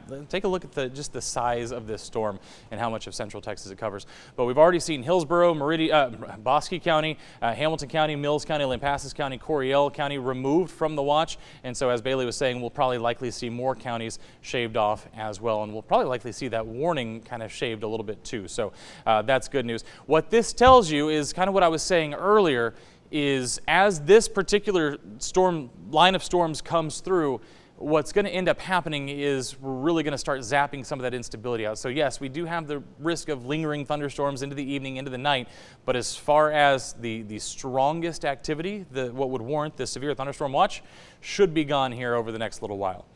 because this line of storms is basically going to clear us out a little bit. And you're seeing, let's go back to the radar. I want to show you the wind situation because the winds are going to tell us the story. In fact, I think I have a wind map on here. I think it's got an old cold front I need to delete, which I can do real quick. All right, so here's our wind story right now. Pop up. There we go. All right, so south winds in College Station, northwest winds in Caldwell, northwest winds in Hearn, north winds, northeast, northeast. Why am I pointing all this out? Because we've seen first an outflow boundary, and now we're starting to see the cold front start to shift through the area. As that happens, those north winds, that's a cooler, drier airflow. That really takes away a lot of the available energy that these storms have to work with. So while we can't rule out a shower or thunderstorm the rest of the evening, the most severe activity is going to be gone here just within the next little while as kind of the warm, humid flow off the Gulf is replaced with that cooler, drier flow. And like I said, can't rule out some more showers across the area, maybe the odd thunderstorm or two. You can see already a few showers, thunderstorms developing along Bosque and Hill County, but this is where a bulk of the energy is going to be used up by this particular system. So that's, as this comes through, again, once we get those north winds in place, showers, maybe an odd thunderstorm, but we're really not expecting severe weather behind this main push. And it's actually come through a little bit faster than I think we thought it was going to. It got here a little bit later and is moving through a little bit faster than even I kind of anticipated, which is great news. Because if we can get this through, and I know we keep talking about people who are potentially leaving work early, but for most people who get off, in the 5 to 6 range, if this is, obviously it's going to be past I-35. If we can get it past most of the I-45 corridor by about 6 o'clock, that's going to be ideal for that evening commute because, again, these are not conditions to be driving in for sure. Again, looking at that watch, still seeing the counties there highlighted in pink, still have that severe thunderstorm watch.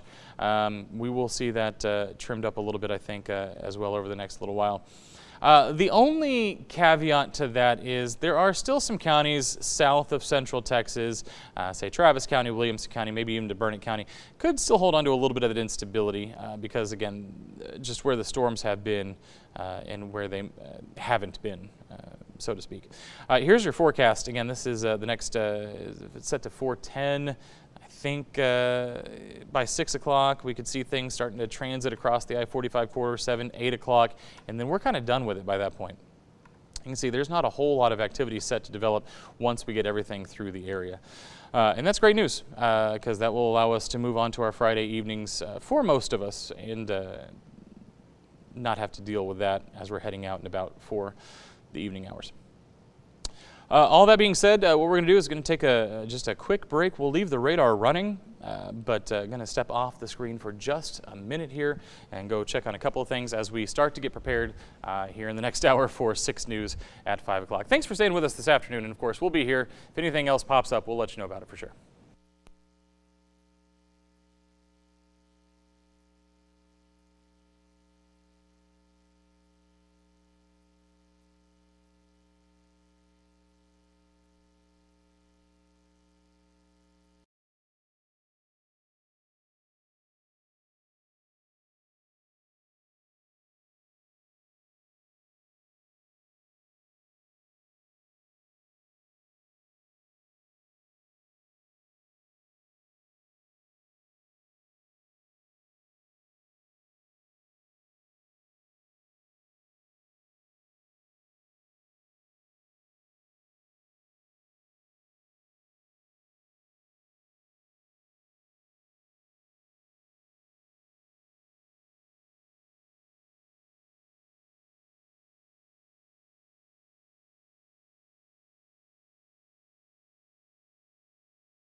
All right, just a quick update for you. So again, still watching these storms. Just letting you know we're still here with you.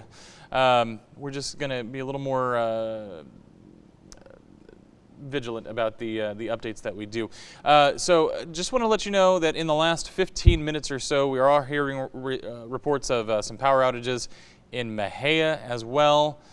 So again, just a lot of people across Central Texas right now dealing with power issues as these winds come through.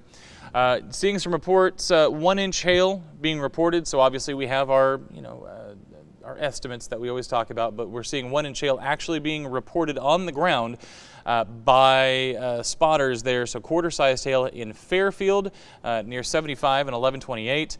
We're also seeing golf ball-sized hail being reported on the ground in about 4 miles north of Fairfield. So again, very large hail up in Freestone County as well.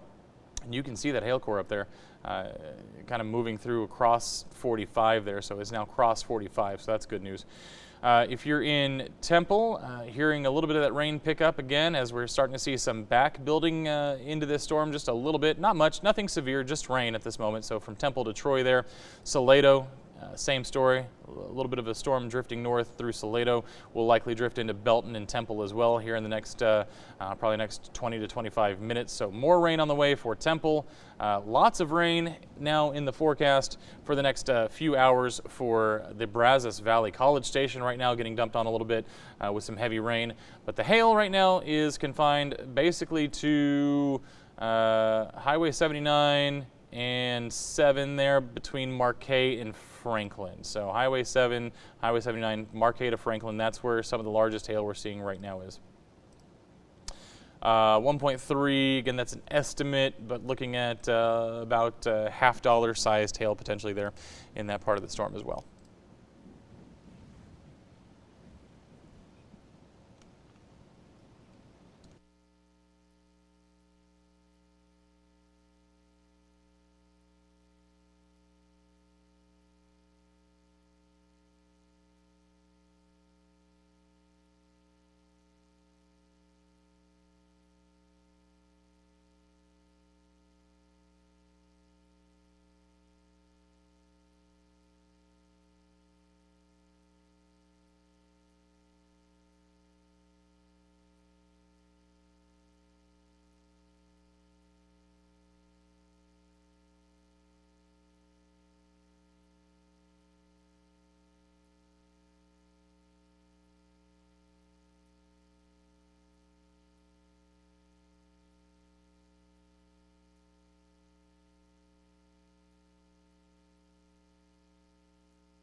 All right, another good news update for you. We are seeing that severe thunderstorm warning removed from a lot of counties. Obviously, the strongest part of the storm is now in that lead warning box, but as far as Falls, Bell, Limestone counties, no longer under that severe thunderstorm warning. Still under the watch.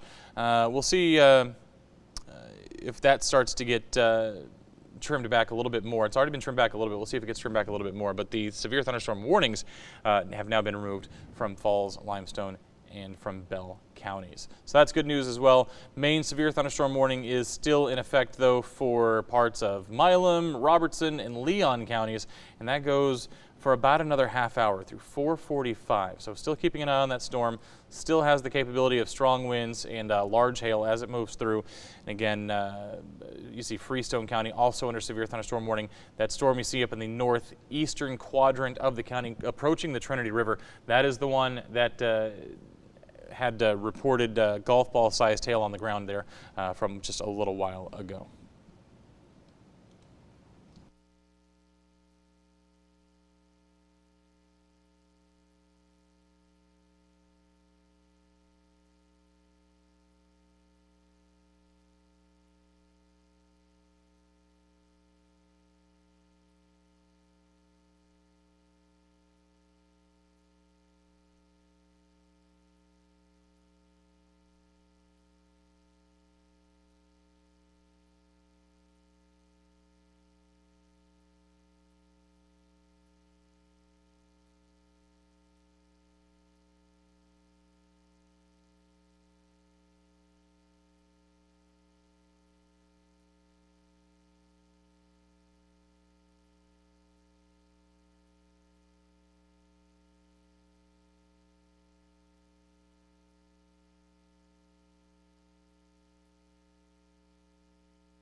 Something else worth noting here on our live stream here this afternoon.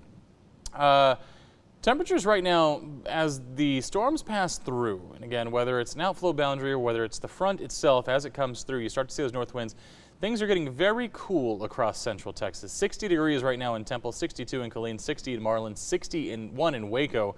Still holding on to those 70s and even some 80s there in the Brazos Valley, so that's where the storms are headed.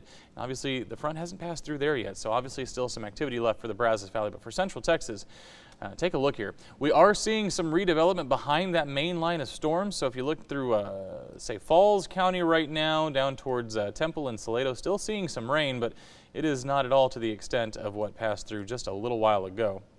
And that is why we have seen those severe thunderstorm warnings removed from Falls and Bell and Limestone counties at this hour. Do want to take a wider look here. There is a lot going on around Texas here. You can see a lot of the activity kind of bubbling up from the Gulf there, moving off to the north. Once it interacts with that front as it comes through, we'll see everything kind of do an about face and shift back to the south-southeast. But again, it's not going to be until that front gets there that we see that happen. So still keeping an eye on that. But for the most part, I think a lot of the severe threat that we were expecting for the day pushing through now, still a threat out there. We'll obviously keep you updated, but I think the chances do go down from here for that severe weather. So that's good news. But again, storms still possible through the evening.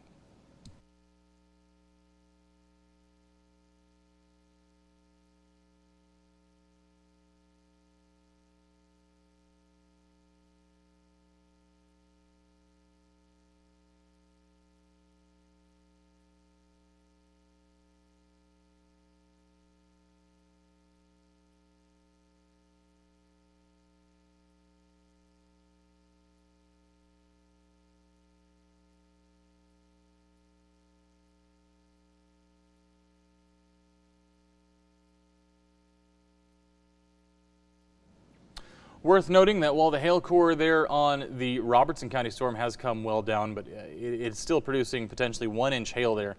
You can see potentially 1.2 inches there north of Ridge on the Navasota River. And then the storm up in Freestone County north of Fairfield, again, now fully across I-45, has a history of golf ball sized hail, but now you're looking at just about 1 inch, so quarter size. So things are coming down, still strong, still damaging hail falling out of these storms, but things have come down from where they were significantly. So that's also good news. I'm trying to give people good news at this point on a Friday afternoon. Obviously, if there is bad news to share, I will let you know, but for right now, it's all looking pretty solid with things kind of weakening at this hour.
All right, Central Texas, a couple more updates for you here on our digital live stream.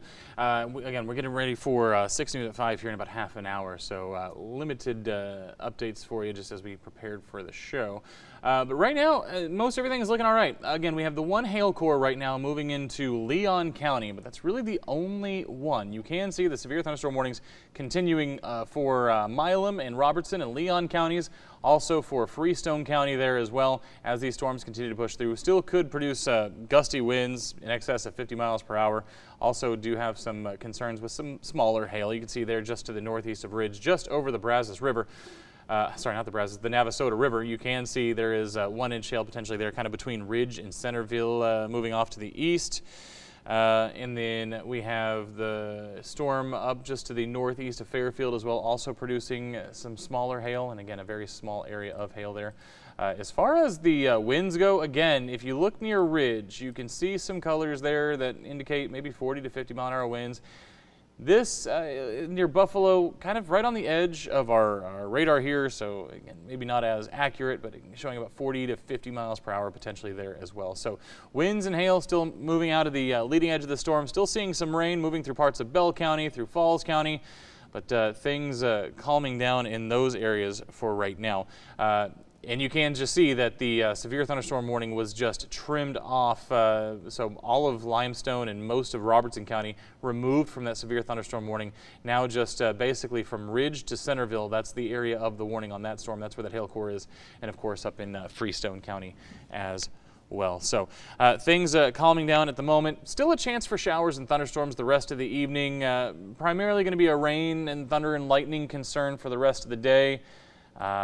Potentially, if a storm is able to get strong, and again, the environment that we're going to be in after this front comes through is not going to be terribly conducive to this, but there is still a very small chance we could see a storm get strong and may produce some small hail, but not expecting severe weather there.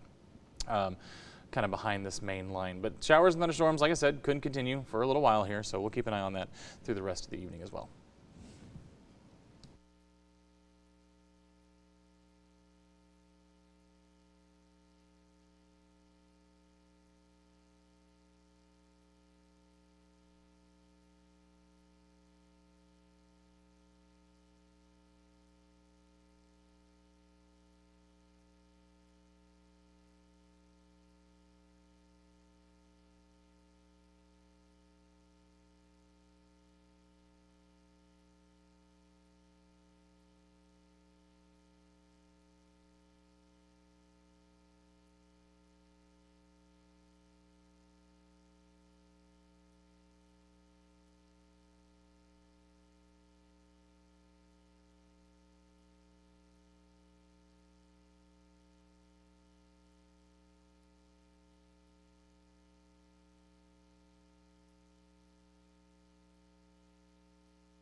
literally thought my windshield was about to bust apart.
One, two, three, four. Check, check. 1, 2, 3, 4, 5, 6, 7, 8, 9, 10.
Mic check, 1, 2, 3. Mic check, 1, 2, 3. Marlin water crisis at 5 and 6.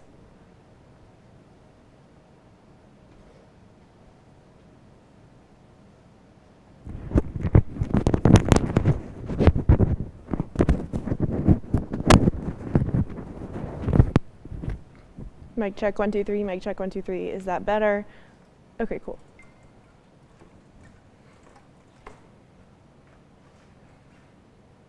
We were just discussing that there might be a rainbow out there, but they usually have it on this side of the building, not that side. Oh.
Hi, mic check, 1, 2, 3, 4, 5, 6, 7, 8, 9, 10.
This is 6 News at 5.